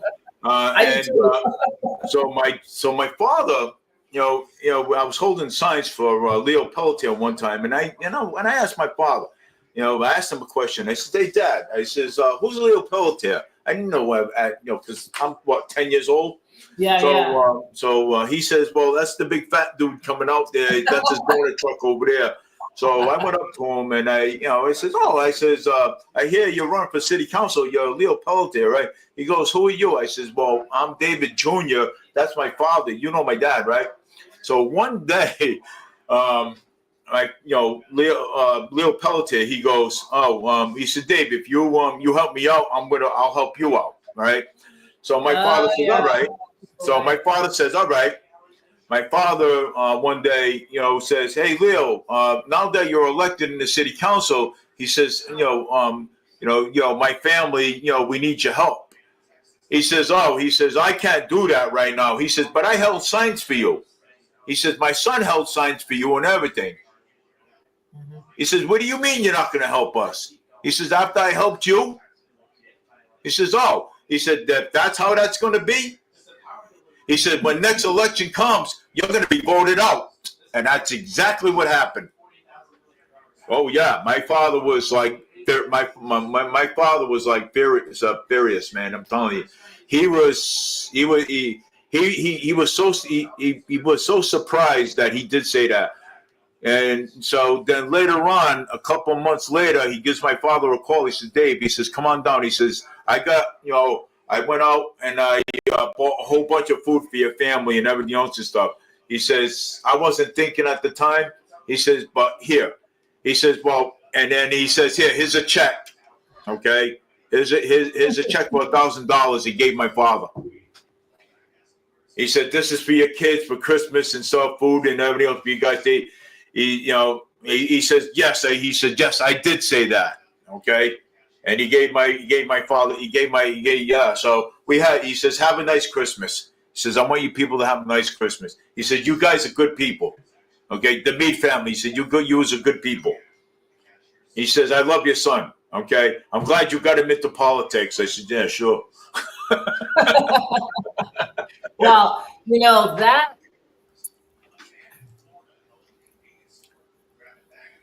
I don't know it's politicians should not be doing that. Yeah. No, I shouldn't do that. Well, no, I mean, but he did. You know what I'm saying? Leo Pelletier was an old-fashioned man. Okay. If he had a lot of money, regardless if he was a crook or a thief, he would share it. Well, he would take it. I don't know who he is. I don't know. Anything about. But he is. He's Leo Pelletier. He's a loudmouth. He's funny. Okay, he is. But sometimes he's goofy. but politicians used to do that. Yeah. They used to do that a long time ago. I don't think they do that anymore. No, they don't. Leo Pelletier was. But they're not supposed to, Dave. They're not supposed to. But they helped out my family. Yeah, I know. But they used to do that, but they really can't do that anymore. No, they can't do that no more. No. But I heard stories like in Italy, the same thing. It was the same thing. I'll give you this if you do this for me. I'll do this for you if you do this for me. Well, that's how my family. I'll tell you. Let me tell you a story. Okay, when I was younger, okay, my parents were poor. Okay, we were the poorest people on the block. I used to live on Eastern Avenue, and then one time it snowed out, and we had a big, huge blizzard, and I went out and I shoveled this guy's driveway. I made $190. I gave it to my mother. My mother said, "No, it's for you." I said, no, it's for the whole family. And she says, where you going? I says, I'll be right back. She says, didn't you just went out and make money? I said, no, Mom, we're going to go out. We're going to make more money. I'm going to make more money for this family. So I went out and I went over to a store where they sell like rakes and shovels and I forgot what they were called. You know what I'm saying, right? Yeah. So I went in there. The guy knew my mother, and I said, "Hey," I said, "Excuse me." I says, he says, "Can I help you, Sonny?" I said, "Hi. Well, my name is Dave." He says, "Yes, I know your mother. You live across the street over there." And he says, "What can I do for you?" I says, "I would like to shovel your front end of your store, your hardware store, and then the side." At first he said no, and then he looked at me and he said, what's going on? I said, well, my parents are poor. So he said to me, he goes, look, he says, get out there. He says, shovel my front end of the store, shovel the side. And he says, I have another job for you. Okay. I said, so he said, but you need to call your mother for this one. Okay. So I called my mother, and my mom said, I said, Mom, I says, he's got property and stuff that, that he'll, that he wants to, shovel. He's got cars. He wants me to shovel out his driveways, cars and stuff. So my mom says, do you want to go and do it? I says, yeah. I says, of course I'm going to go. So I went over there. He handed me a shovel. And well, actually, no, I brought my own shovel. He says, look, he says, see those 2 cars right over there? I goes, yeah. He said, you can shovel those out, clean them off. He says, make sure when you clean the sidewalk and around the side, he says, go up halfway and come back down. So the wife came home. The wife says, hey, who's this young man? All right. So the husband said, well, this is a young man that came into my store, okay, and asked me, if he could shovel my business, the front of my store, the hardware store. So at first he said no to me. I said no to him, and then I asked him. I says, "What's going on?" You know what I'm saying? And he told me that his parents were poor. So I offered him. I told him to call his mother, and I offered him to come over here, and to help me out over here, and then I'll pay him. So the mother, his wife says that because they were making dinner upstairs. I guess they were having chicken, mashed potatoes, pork chops, or whatever. And then he said, look, he said, why don't you go downstairs and go get that young man and tell him to come upstairs and have dinner with us at the table. So he said, do you want to have dinner upstairs with us at the table? And I said, yeah. I said, of course. I said, I'm hungry. So he says, but look, we're having chicken and mashed potatoes and stuffing. He says, that sound good to you?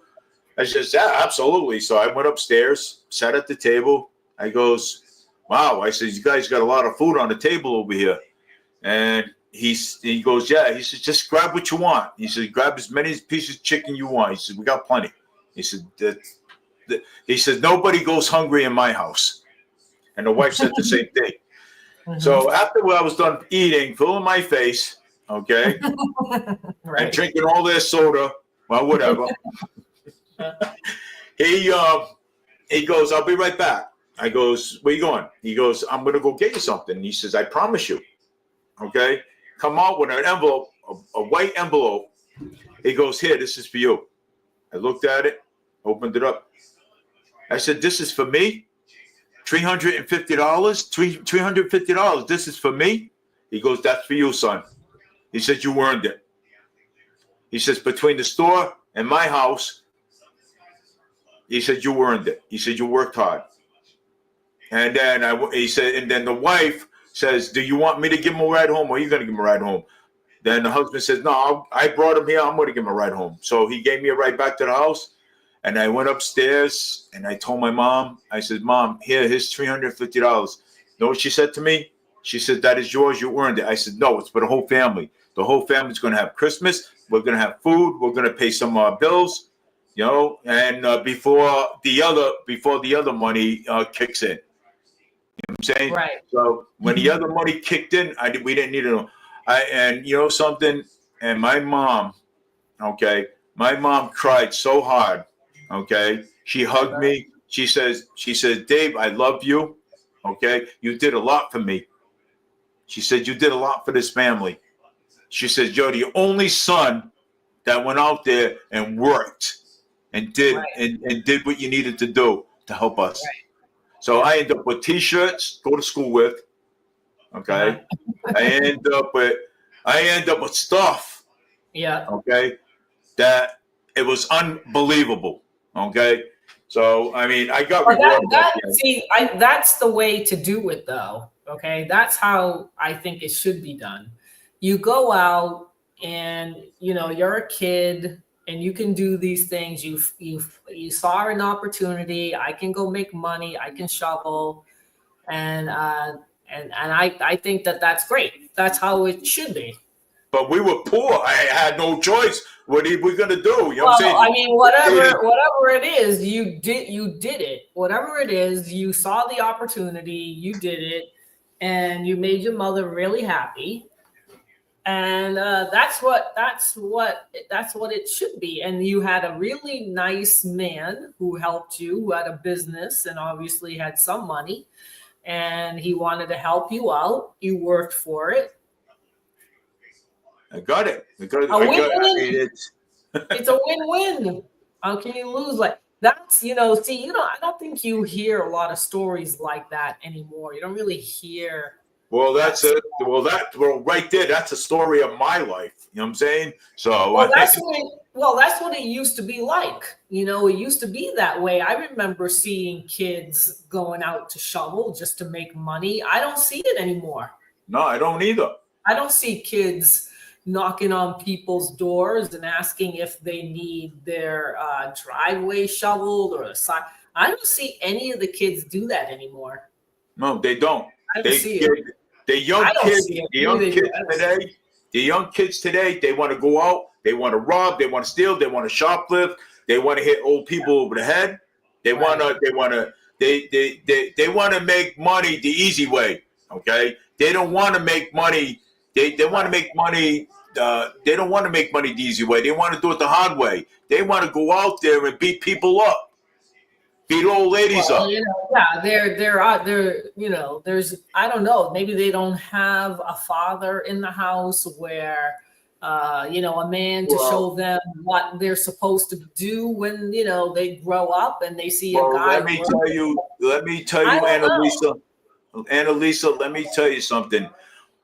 When I was growing up, okay, my mother left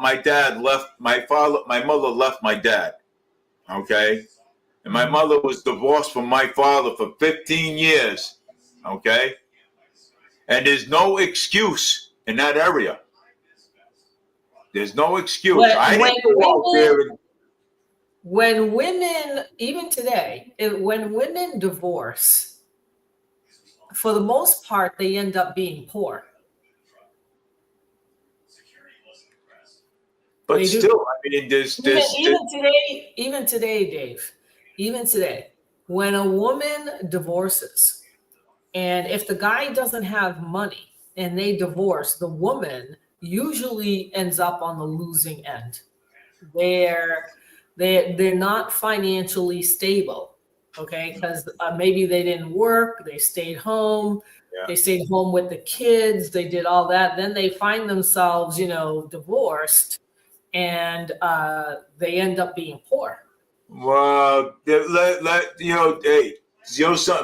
two can play two. It's there's a two-way street. Okay, there's this street and there's this street. Okay, and there's a straight ahead. Okay, many times. Okay, that's Linda. That many times. Okay, 90% of the time it's the woman cheating on the guy. When the guy's out there working and trying to make ends meet and trying to bring home money, you know what I'm saying? And to support his family, Well, I mean, it's a two-way street. Guys do it and women do it. It's both ways, Dave. It's both ways. I mean, it's not just the woman. Now though, the man is the guy. It is the person that gets screwed right now. When there's a divorce, the guy is in big trouble. It is. Because the woman now can take everything from a guy. Oh, yeah, of course, yeah. Okay. I love talking about this. If a guy has some money or property or whatever, the woman's going to take it. Regardless. A woman might be thinking to herself, I can take this, and this because he's going to marry me. I'll be married for 5 years and then I'll take everything that he's got. So it's another way of saying, I'm going to take the stuff so I don't have to work. but he's stuck with nothing, and he's gonna have to start from scratch. And And people, a lot of and people, and guys today are afraid to get married. That's right. That's right. Guys are Yeah. afraid to get married these days Yeah. because they don't know who the woman is. Oh, Right. the woman can go up to him and say, hey, something, I'm in love with you, I like you, and Right. I want to marry Right. you. And all of Right. a sudden, they're nothing but a bloody gold digger. Okay, Right. and then here they are. You got kids, and boom, Yeah. they're gonna take everything. They're gonna take your house, your car, and everything away from you. Well, and then if it even in reverse, I was just listening to a woman who's over 50 years old and could have money and a house and everything. The guy can then do the same thing. Yeah, the guys do the same thing. Most of They them. do Yeah, the of same course. thing. Hey, Yeah. how many times a younger guy will go out with a woman around in her 70s or her 80s, and Right. because they know that they're gonna end up in a nursing home sooner or later. Right. So and all of a sudden, hey, I'm young, I got a luxury here. I know this woman's gonna end up in a nursing home, and so and when she does, I'm not gonna care about her. I'm just gonna sit here and enjoy her stuff and money and everything that she's got. That's right. You remember Yeah. you remember Anne's, I think her name was Anna Nicole Smith. You remember her? I remember, and it's cool. Yeah, I remember. Yeah. So She did it. she was like a stripper or something, and she was a stripper. Yeah. and she was a beautiful girl. I mean, no doubt about it. But she ended up with this, what wasn't he, a billionaire? He was like 80, 90 years old, and she was like in her 20s. Oh yeah. And she ended up marrying him because of the money. And the family, when the guy when the guy passed away, he left the money to her. And the family went berserk and they sued her. Her own family. Oh, was it his family? His family. Oh, his family. Yeah. His family sued Anna Nicole Smith for the money because Anna Nicole Smith. Nicole Smith, yeah. So because he left the will and everything to her, Yeah. and they sued her, but I think she ended up winning. I think because it was in the will. So they I don't know what they ended up getting, but she. Regardless, if it's in the will, you're getting about what? Right. If they just say you have $500,000, okay? Hey, look, you're getting $500,000, okay? What more do you want? Right. Well, she ended up she ended up dying pretty young. I think it's in the Bahamas because her son died as well at one point, and then she went out. She has a daughter that's still alive, who's with her father. Yeah. So, but she didn't, and after all that crap that she did, and ended up marrying a man for his money who was 80, 90 years old, and she was in her 20s. She ended up, very early in the grave. Oh yeah. Well, hey, karma. Karma. Sometimes karma can come and bite you. You know what I'm saying? That's right. So, yeah. Well, but that is an issue, I think, in nowadays, where 50% or more of the people now get divorced. Sometimes it affects the kids too. That's right. Saying? That's what I'm saying. And mother gets divorced from the husband, and she goes out with somebody else. She's marrying this one, she's marrying that one, and then the kids get all messed up in the head. That's right. My father, when he was alive, he did not like women's lib. Like, he didn't like that.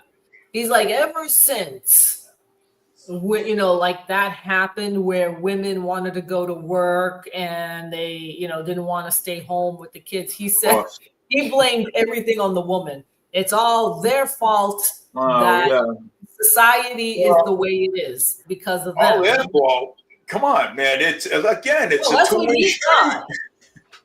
That's what he thought. He blamed the woman. He blamed the woman for all that. Bad move Of course, right there. I'm like, no, Dad, it's not just the woman, and but that's what he really did think that It's it the was guys woman. too. The guys too. You know what I'm saying? Guys go down the street. Their guys are walking down the street. They see a woman. They see a woman down the street, and here they are with their eyeballs. Right. And the Yeah, that's right. are like, I'm right here. Right. The wife are like, man, I'm right here. There's no morals or ethics. There ain't no more morals. Huh? They just do whatever they want. Who's gonna know? Even when they're married, they have an affair on the side. The women the same. They're all doing these things, and it does catch up to you. I mean, your other partner is going to find out. Your significant other is going to find out at some point, I think. Oh yeah, they do. I mean, when I was in Arizona, yeah, Arizona was the capital of where men cheated. That was the place to go. Like, I'm not even kidding. That's what it was known for. Arizona. For cheating, yeah. Yeah. And so I knew somebody who was single. She wasn't old. She wasn't young either. And she ended up with a married man. Wow. Yeah. And I'm like, what are you doing? Like, why are you going out with a married man? Are you crazy? Right? So she didn't like that I said that to her. I'm like, oh my God. I'm like, wow, you crazy. So she was waiting for him to leave his wife. But the reason why he wouldn't leave his wife was because he would lose everything. She grabbed everything off him. Right. So awesome. you know what ended up, and this is what she told me. The wife found out about it. His wife found out that he was having an affair with the woman. Wow, shit. That must have been. This happened before I came into the picture. This is what she was telling me. So she confronted him while he was at her house. She followed him and, all this stuff. But, as far as I know, which was now, I don't know, 5-6 years ago, they're still in the same house, but he lives on one end, she lives on the other. What a disaster. Damn. It is a disaster. Jeez. I mean, that's what it's come down to, okay, where people do not want to get divorced because they're going to lose everything, man or woman. Screw it. Right. Hey, who wants to be? But who wants to be? Who wants to be with a cheater? You know what I'm saying? Right. Who wants to be with one? You know what I'm saying? Come on. Hey, look at I've been married to Linda for almost 13 years. And this is the love of my life right here. Right. She is the love of my life. 13 years. Okay. I've been married to her. And I love her a lot. Okay. And you know something?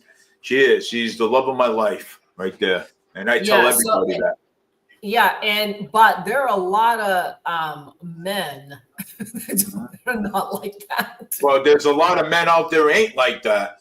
You know what I'm saying? So, but hey, I had 2 crazy wives before. You know what I'm saying?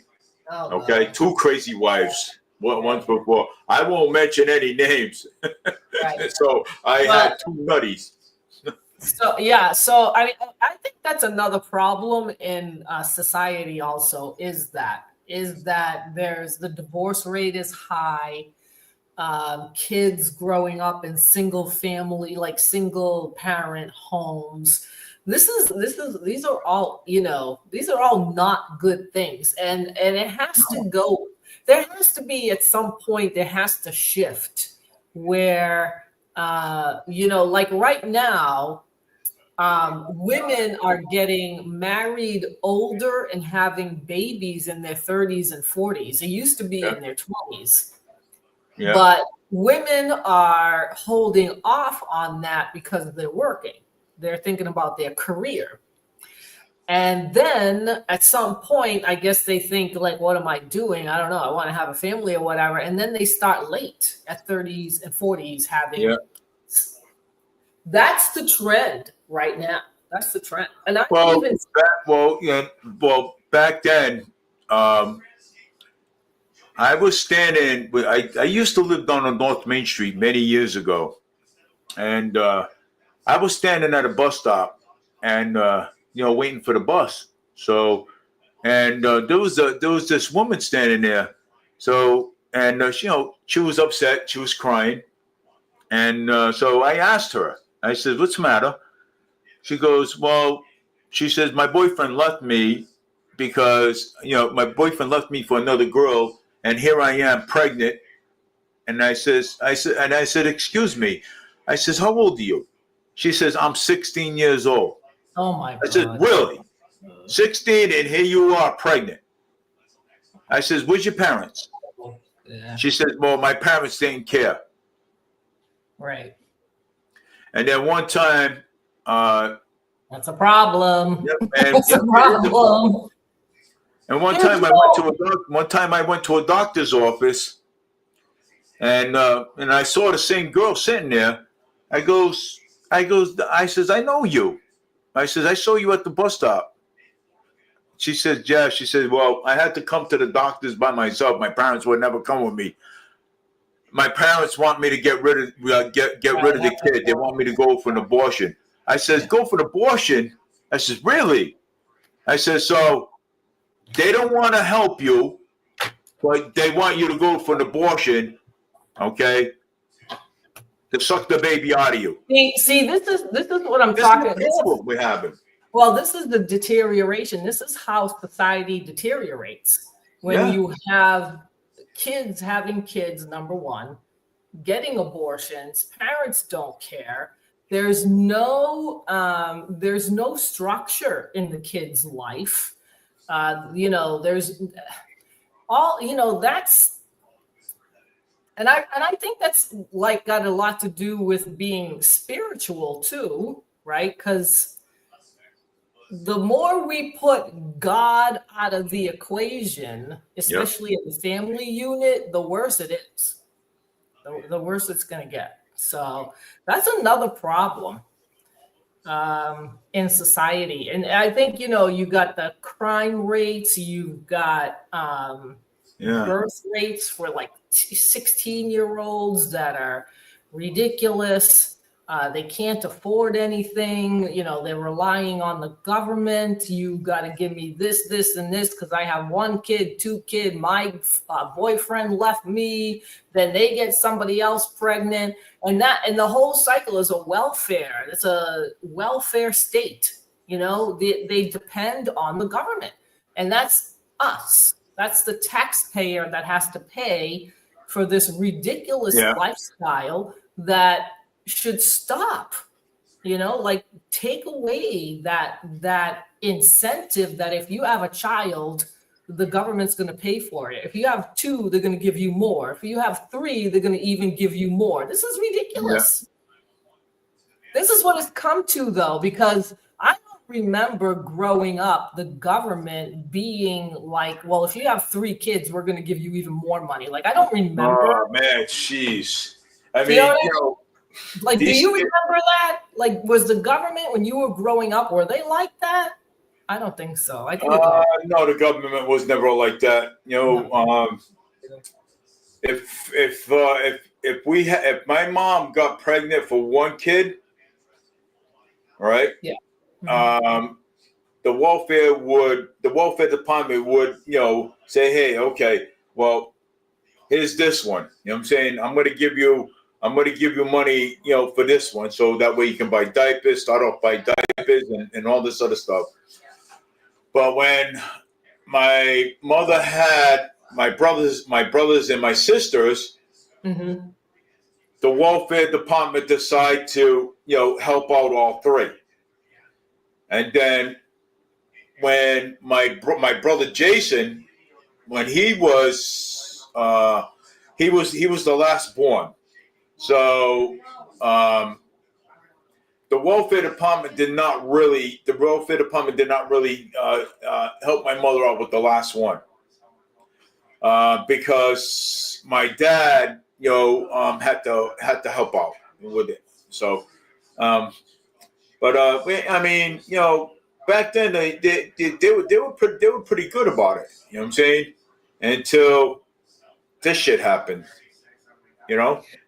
But see, this is, this is my philosophy. I can see where, a woman or a couple or, something happens by mistake. The first one, they don't have money. They're just starting out. Okay, they need some help. But then it becomes number 2. Then it becomes number 3. Number 3. Then And it becomes number 4. And then it's going to stop. At some point, you're going to say, now today. You got to go to work. Stop having kids and go to work. What is this having child after child after child when you cannot afford it? And now the welfare did stop it. Now they only support 1 kid. They're not supporting 2 or 3 or 4. They support 1. You have 1, that's it. You're done. Really? Okay? Yep, now they're doing 1. Welfare department is doing 1. Check it up yourself. The welfare department is doing 1. I'm surprised. And and sometimes, that the boyfriend or something will go over the house, live there, and and sometimes the girlfriend will support the boyfriend. Mm-hmm. And why the kid's eating cereal and the boyfriend's eating steak and pork chops, and having nice clothes. See, they know how to manipulate the system. They can have 1 kid with 1 guy and then have another kid with another guy and say that that's the first one and get more money. So they're getting money from one and they're getting money for the other, and they continue. Yeah, they continue on. They continue with 1 guy, then the next guy, then the next guy, the next guy. And the guys do this, because they're having fun getting the woman pregnant. She gets money from welfare, and then they hop on, and then they go hop to the next one, and so on, and they have no responsibility whatsoever because they know welfare is going to take care of it. That is true. It has to stop. That has to stop. Well, now the welfare department only pays for 1. I believe so. Let me ask Linda. Hey, Linda. What? The welfare department, they only pay for 1 kid now, right? Yeah. Yeah, they only pay for 1. Unless you have twins. Unless you have twins. That's something you can't control. And that's something that you can't control. But if you only have 1, if you have twins, then that's something that twins you can't control that sometimes. Because in some families, twins run in their family. Fraternal twins, identical twins. There's no family. All right, I just this is what I got. It says no. Welfare in Massachusetts, specifically through programs like TAFDC, does not pay for only 1 child. Benefits, oh, really? Yeah. They didn't change that? Benefits are determined based on family size, meaning the amount of assistance increases as the number of children in the family increases. That's what I said. For example, a family of 3 may receive a higher monthly cash benefit than a family of 1. So they do that. It's not just 1. It's supposed to be 1. I mean, when I went up, it's supposed to be 1. Well, it isn't. Unless they brought it back again. No, a main cash assistance program for low-income families provides monthly payments to help cover basic needs. The specific amount varies based on whether the family resides in public or subsidized housing versus private housing and the number of individuals in the family. While there are time limits on the benefits, they are not limited to a single child. So no, it's not. Wow. Yeah. Well, they told me it was, so they lied. It's Right. basically what they did. So They they lied. lie to keep your mouth shut. They lie keep your so mouth that shut, yeah. you don't get, I think, because you don't get upset. But when you go look it up yourself, and Massachusetts has always been this way, the more kids you have, the more money they give you. That's what They got to change their policies, man, because it's they never changed it. Yeah, No, because there's too many.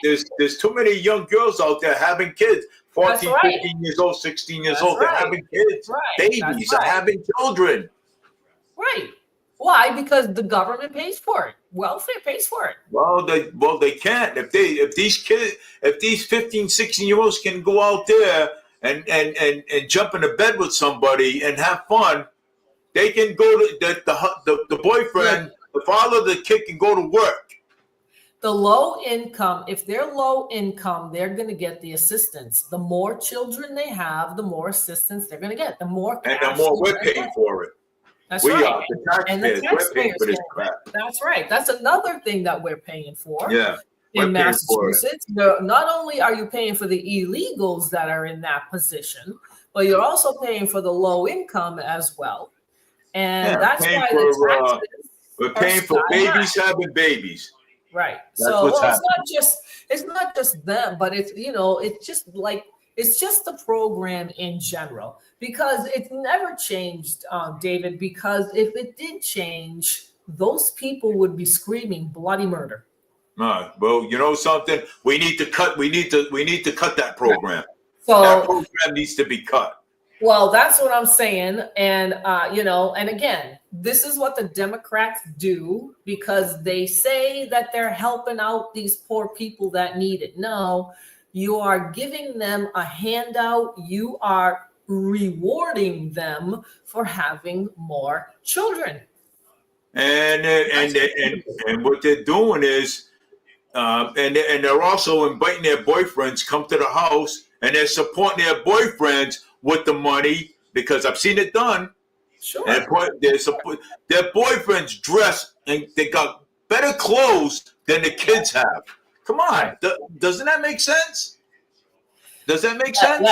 See, this is, and again, this is the problem that Mass has, and because it's Democrat run, and you have a welfare system that does just that I just read. And that's another issue. We need to cut that program. That program needs to be. But a lot of people are leaving the state, okay? And the tax base is leaving. You've got the millionaires that are leaving, which is the tax base, because that's who pays the most in taxes, are the millionaires. So they're leaving. So the tax base is going away, and the governor, and even in Boston, wherever, city or town that has these programs, if they can't get their money from these income earners, whoever is in that state is gonna be taxed. Yeah. Okay, they don't know how to get rid of programs, David. They don't. The Democrats, the only thing they know how to do is spend your money. Take it and spend it and give it to others that people make, and they give it to the other people, and they're used to this. They're used to this program. They're used to this entitlement that I deserve the money because I'm Black, because I'm poor, because I have 3 kids, my husband left me, I don't have a boy. They've got all excuses in the book. Yeah. Look at all these excuses. to get the money from the welfare system, and they give it to them. And they give but these people should be going to work.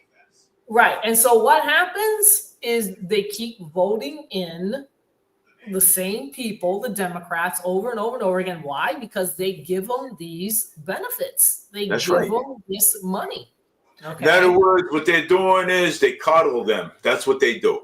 They Well, coddle. it's also bribing too. They're bribing them with this. Yeah. They're bribing them with the money. If you do this, I will do this for you. Instead If of you do telling, this for me, I will vote for you. instead of encouraging them and say, hey, look, you know something? Hey, we're only going to put you on this program for a certain amount of weeks, but you have this certain amount of weeks to get out there and go look for a job. That's right. Okay, plenty of jobs out there. Hey, look at Dunkin' Donuts is hiring. Okay, I've been in Dunkin' Donuts today on Bedford Street. They're hiring. The one on Pleasant Street's hiring. McDonald's is hiring. Burlington Coat Factory's hiring. They're never going to do it. They're never going to do it because They're not going to get up and get their butts out there and work. Because the government pays for it, Dave. That's why. That's another. But the government is paying for them.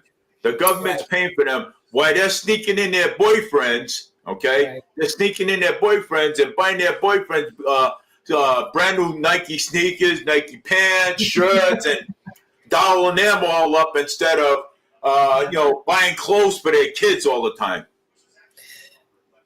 Are you serious? That's a problem. I mean, you can't make it. Annalisa, we, you know what? You know it. I know it. Linda knows it. We all know it. You cannot make this shit up. Okay? No, there's no pride. There's no dignity. There's nothing. There's nothing. They don't have to do. They don't have to do anything. They don't have to go to work. They don't have to go to school. They don't have to do anything. To sit home and collect a huge welfare check. Hey, look it. I've seen people come to the store. I work at Stop and Shop. Okay, I try to I try to stay out of it when I'm working. Yeah. But I work at Stop and Shop. I see people come in, and sometimes they have welfare. They have their welfare card with them, the EBT card. and here they are, scratch tickets, $1 scratch ticket. Yeah. I'm like, right. Shit. You know what I'm saying? I mean, not only that, but all the stores, they walk in there, they buy scratch tickets with their ABT cards. Yeah, you know what? But see, the thing too is that the businesses don't say no to them. They don't say you can't use your EBT card on this. They don't say anything. They just let them do whatever they want. Of course. Yeah. Let them do whatever they you're want. going to go, okay, well, hey, I'll take your ABT card. Okay. Right. Yeah. Well, what do you need? A $5 scratch ticket? Yeah, sure. Here, give me your ABT card, and I'll give you a $5 That scratch is the ticket. worst. I think welfare is going to be one of the worst things ever. Welfare is one of the worst things to have. I think that if they had it for a year or something like that, and then help them go find a job, but not this lifetime where they are making a living off of the government and the taxpayers, where they don't have to do anything. They can, where is the incentive for these people to go out and find a job when the government There's none. There isn't any. And they don't care. You know what the biggest thing about these people when they come in the store, they boss around the hard-working people. That's right. Yeah. Well, okay. They boss around the hard-working people. Even convenience stores, they do it all the time. They do. Yeah, I've seen it. I know. They I've just seen think people argue with the clerk inside of a convenience store. Well, this is bad, but I want another one. It's like, hello. All right, I'm trying to help you. But you hear you screaming at me and yelling at me. I can't help you if you're going to scream and yell. And the lady, well, lady, I work, you don't. I mean, sometimes. But they do that on purpose because they know they can get away with it. That's it. That they do it on purpose. This is the entitlement that they think that they have and they deserve. You have to give it to me because I say so. They know. It's almost like they know they have that kind of power and control. Knowing and the government, you see what happened, and the government gives it to them. Right, because why? Because they know when the government keeps paying for them, which are the Democrats, they're going to vote Democrat. That's because what they it keep boils paying for down them. to. That's what the Democrats want. They want the vote. Okay. And these people that are on welfare and get money and they have 1, 2, 3, 4, however many kids, they're going to continue to vote Democrat because they keep giving them the money. That's how. Once you keep giving them the money, if you keep feeding them the money, right. they're going to keep voting. Right. But if you And stop the money, right. and if you stop the money, then they're not going to vote for you no more. Right. So right. that's what we want. We want them to stop the money, and so that way, stop the. We need them to stop the money. You know what I'm saying? These programs need to be cut. Yeah, but see that. Well, and that's another issue where the Democrats don't want to do that because they know they'll lose a vote. Well, you know something though. My message is for President Trump. This is my message. Watch this message. Hear this message out. My message to President Donald Trump, Mr. President. All this stuff and issues that's going on, okay, with with these programs, okay, we need to slash these programs. We need to put these slash it. We need to slash the program. But David, President Trump can't. The state has to do that. The state has to do it, but he can order them to do it. No, he can't. No, he cannot. No, he cannot. Well, we need to, but we need no, we need these programs to be cut. What needs to happen, like in Fall River, most people rent. So I bet you that, I don't know what the percentage is, but they're probably getting government assistance in somehow or another. Well, Fall River is about government assistance anyways. So that's why you keep getting Democrat representatives. That's why if they are the ones that are going out to vote, they're going to keep voting in the Democrats because they're giving them the money. So that cycle has to somehow stop. And you have to get other representatives like MAGA Republicans or independents that want to have job growth in the state, that want to have people become independent, bring back manufacturing so people can go back to work and become less dependent on the government. But right now, Massachusetts is very dependent on the government. There are a lot of people that are dependent on the government. And I think that is a major reason why Democrats keep getting back in. Well, I tell these people all the time, listen, get out there, run for a state rep, run for governor, do whatever you can, okay, whether if it's a Republican or an independent, okay, get out there. We need to cut these programs. These programs need to be cut because the illegal aliens, they're taking advantage of our system, okay? Oh, for sure. And these young people too, these young girls that are 15, 16 years old, getting pregnant, okay? They're taking advantage of it too. We need to cut these programs down, okay? We need to allow one kid, that's it. One kid. But David, if they have to, these people that are independent on that, you have to get them off. You have to have them find a job. You have to give them a time limit. You have to do this thing. 6 months. 6 months. Yeah, give them a time limit that, we don't have the funds, you have to go out and find, there has to be something implemented to give people incentive, number one, to stop having kids, and the government needs to stop giving people get out there, get on birth control pills. 2, 3, 4 kids. The more kids you have, the more money we're going to give you. This is bad. It's just bad all the way around. But it is bad, okay, because we're paying for it.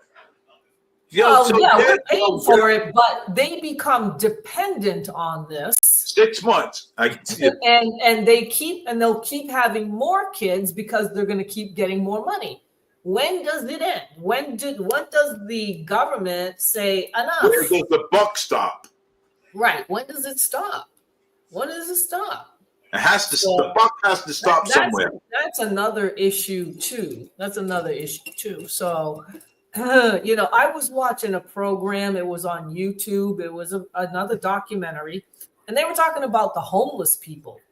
And I think it was, I don't know, in the Midwest or West. This family kept moving and moving and moving. Okay, they didn't even have a house. They had a tent. They had to pitch a tent in these on the streets, like you see right now, like you see in Boston, how they pitch the tents, and Philadelphia, and all these homeless people. Here's this young family, married couple, who cannot find work. They showed the guy going from place to place to place trying to find work, and there was nothing. And they living in a tent. They don't even have food. They have 2 kids. She ends up getting pregnant. Are you insane? You're going to bring a 3rd child into this homeless situation? This is crazy. No food, no shelter, no schooling, no nothing. Another kid like that. Yeah. It doesn't make sense. Well, we need to cut these programs because Why do they keep having kids? And I mean, what about what I mean, this is what the school department should be doing, okay, too. Our school department, okay, this is what we should be doing, okay. We should be encouraging these parents. That the school department should be encouraging the parents. Hey, look, hey, your kids need to be on, birth control pills. Okay. it's never gonna happen. No, but the school department. Back then they used to do it. No, you know where it starts. No, you know where it starts, Dave. Where does it stop them? No, it starts in the family. It doesn't start in the school. It has to be. I mean, educate the kids though about educate the kids about sex. You know what I'm saying? It starts in the family, the dangers of it. Where you have a mother and father in the home. The father, usually is the worker. Mother maybe has a part-time job, whatever. But there's some kind of stability in the home where, the kids see what the mother's doing and what the father's doing. They bring them up where they have some kind of discipline, what is right, what is wrong. If that is not happening in the home, you're going to have problems on the outside when they get out. They're going to be out of control. Of course they are, yeah. Yeah, so that's an issue, and we talked about it before. The single parent home, Single parent, yes, we did talk about that before. the divorces, and all these things. The breakdown of the nuclear family is destroying civilization. It is. And in America now, for the first time, I think ever, there's less and less children being born. So you have a bigger senior citizen population, but you have less children being born. So you're not going to have a society. There is going to be, if this continues, even Elon Musk said it, if we continue on this trend that's going on right now, it's going to be a big problem. We're not going to have, there's not going to be anybody left. The humans will be gone because they're not reproducing. With robots. Yeah. So, I mean, Italy is the same thing. In Europe, it's the same thing. It's not just this country. Less and less kids are being born. They're being born. So the Western civilization, as we know it, is starting to disappear.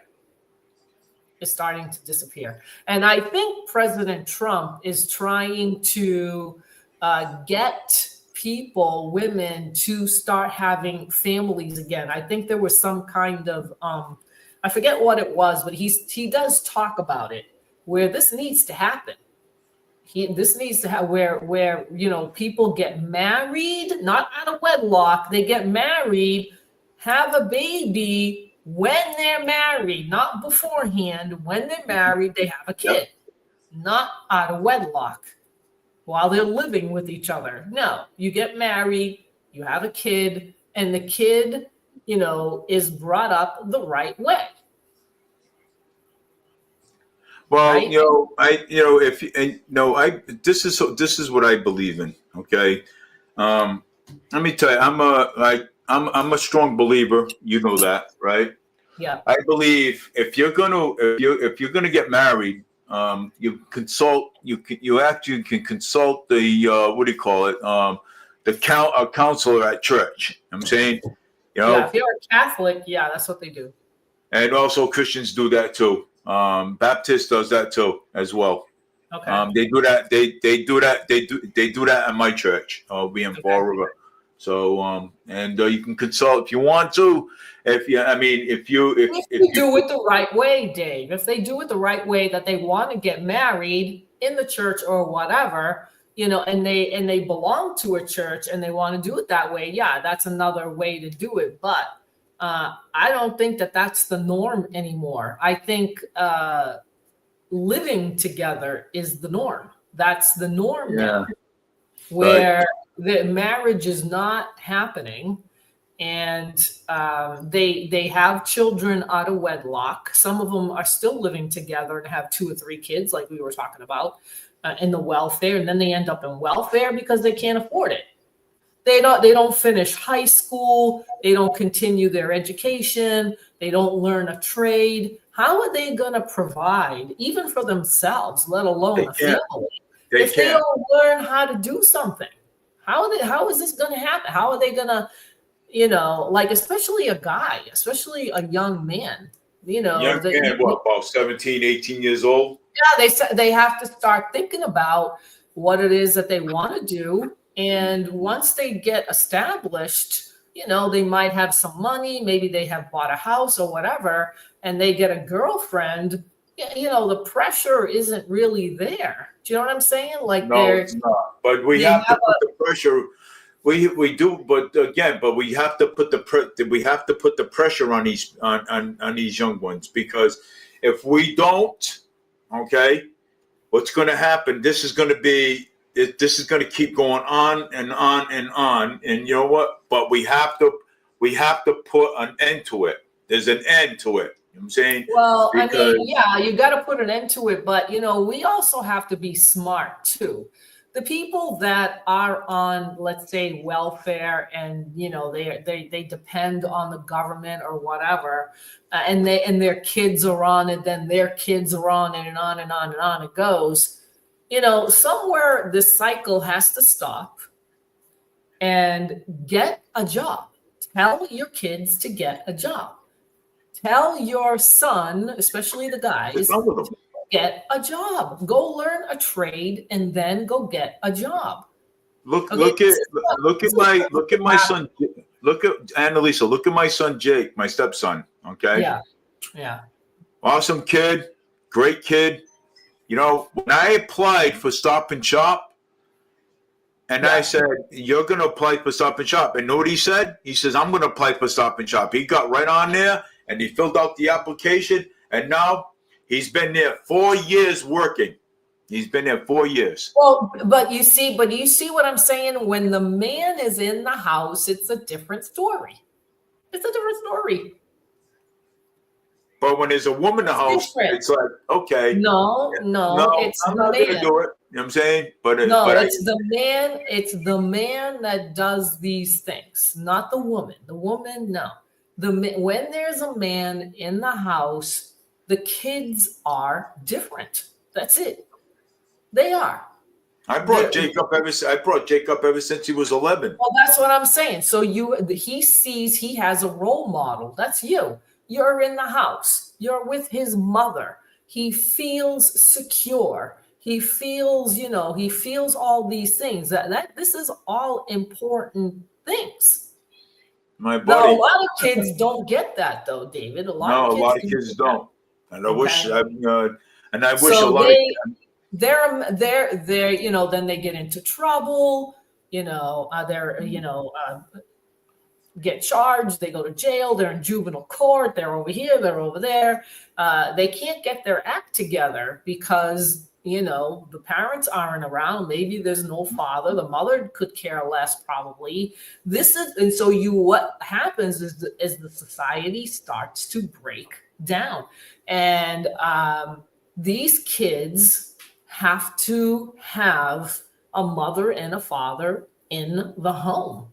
Without a mother and a father, these kids are going to have a nervous breakdown, and that's what's happening. Especially the man. The man, there has to be a man around for them. Even the girls, it's important to have a male role in the family. The Democrats are always saying you don't need a man. The woman can do whatever. They can do anything a man can do. A woman can only do so much. Right. You know what I'm saying? They need each other. A woman cannot. A woman and a man need each other. Everything that a man, and vice versa. A man cannot do what a woman. You gotta have a working stability. You got to have stability. That's what it's called. Yeah, it's stability. And so the kids feel that when there's stability, the kids feel it and they come out better. They come out better because they have role models. They see their parents, what they do. They go to work, they have money, they save it, they spend it. They see this and they do the same thing. They repeat it. The parents are like, you got to go to school. You got to learn something. You just can't stay in the house. I'm not going to keep giving you money, because they do that sometimes. That is true. That's the norm. That's normal. That's like normal. A lot of this is not. But we got to change that. We got to change that, and we got to. The welfare programs, it has to be cut. Okay, if they want to, if they 6 months, 6 months. Okay, I give you 6 months. Get out there, go find a job. Yeah, you're gonna get a check only for 6 months, and by the time your kid's 1 year old, you better have a job within 6 months, or you ain't gonna have any income. Right. You know what I'm saying. And that's how it should be. Right. It is. That is how it should be. Oh, all right. We've been on here for 3 hours. Too much. Yeah, and I'm going, and it's already 9:10. So anyways, I just want to let everybody know, and Elisa, you'll come on again. We talk about this every Wednesday. All this stuff. We talk about state representatives. We talk about how many times we emailed, and if we continue on talking about this, maybe something might just pop in their head or something, and maybe don't make them realize that Massachusetts is a problem. So the representatives are a problem. The representatives are a problem. So I'm going to tell you, I'll see you next week. Have a good week, or I'll talk to you later. I'll talk to you later. See you next week, next Wednesday. So good night. I'm going to go have my dinner. And because Linda made me dinner and it's already 9:11. I don't want to eat at 10 o'clock because I won't be able to sleep tonight. So, take care. Have a great night, Anna. You too. And see you next Wednesday. Thanks for having me on. Okay, bye. Okay, bye.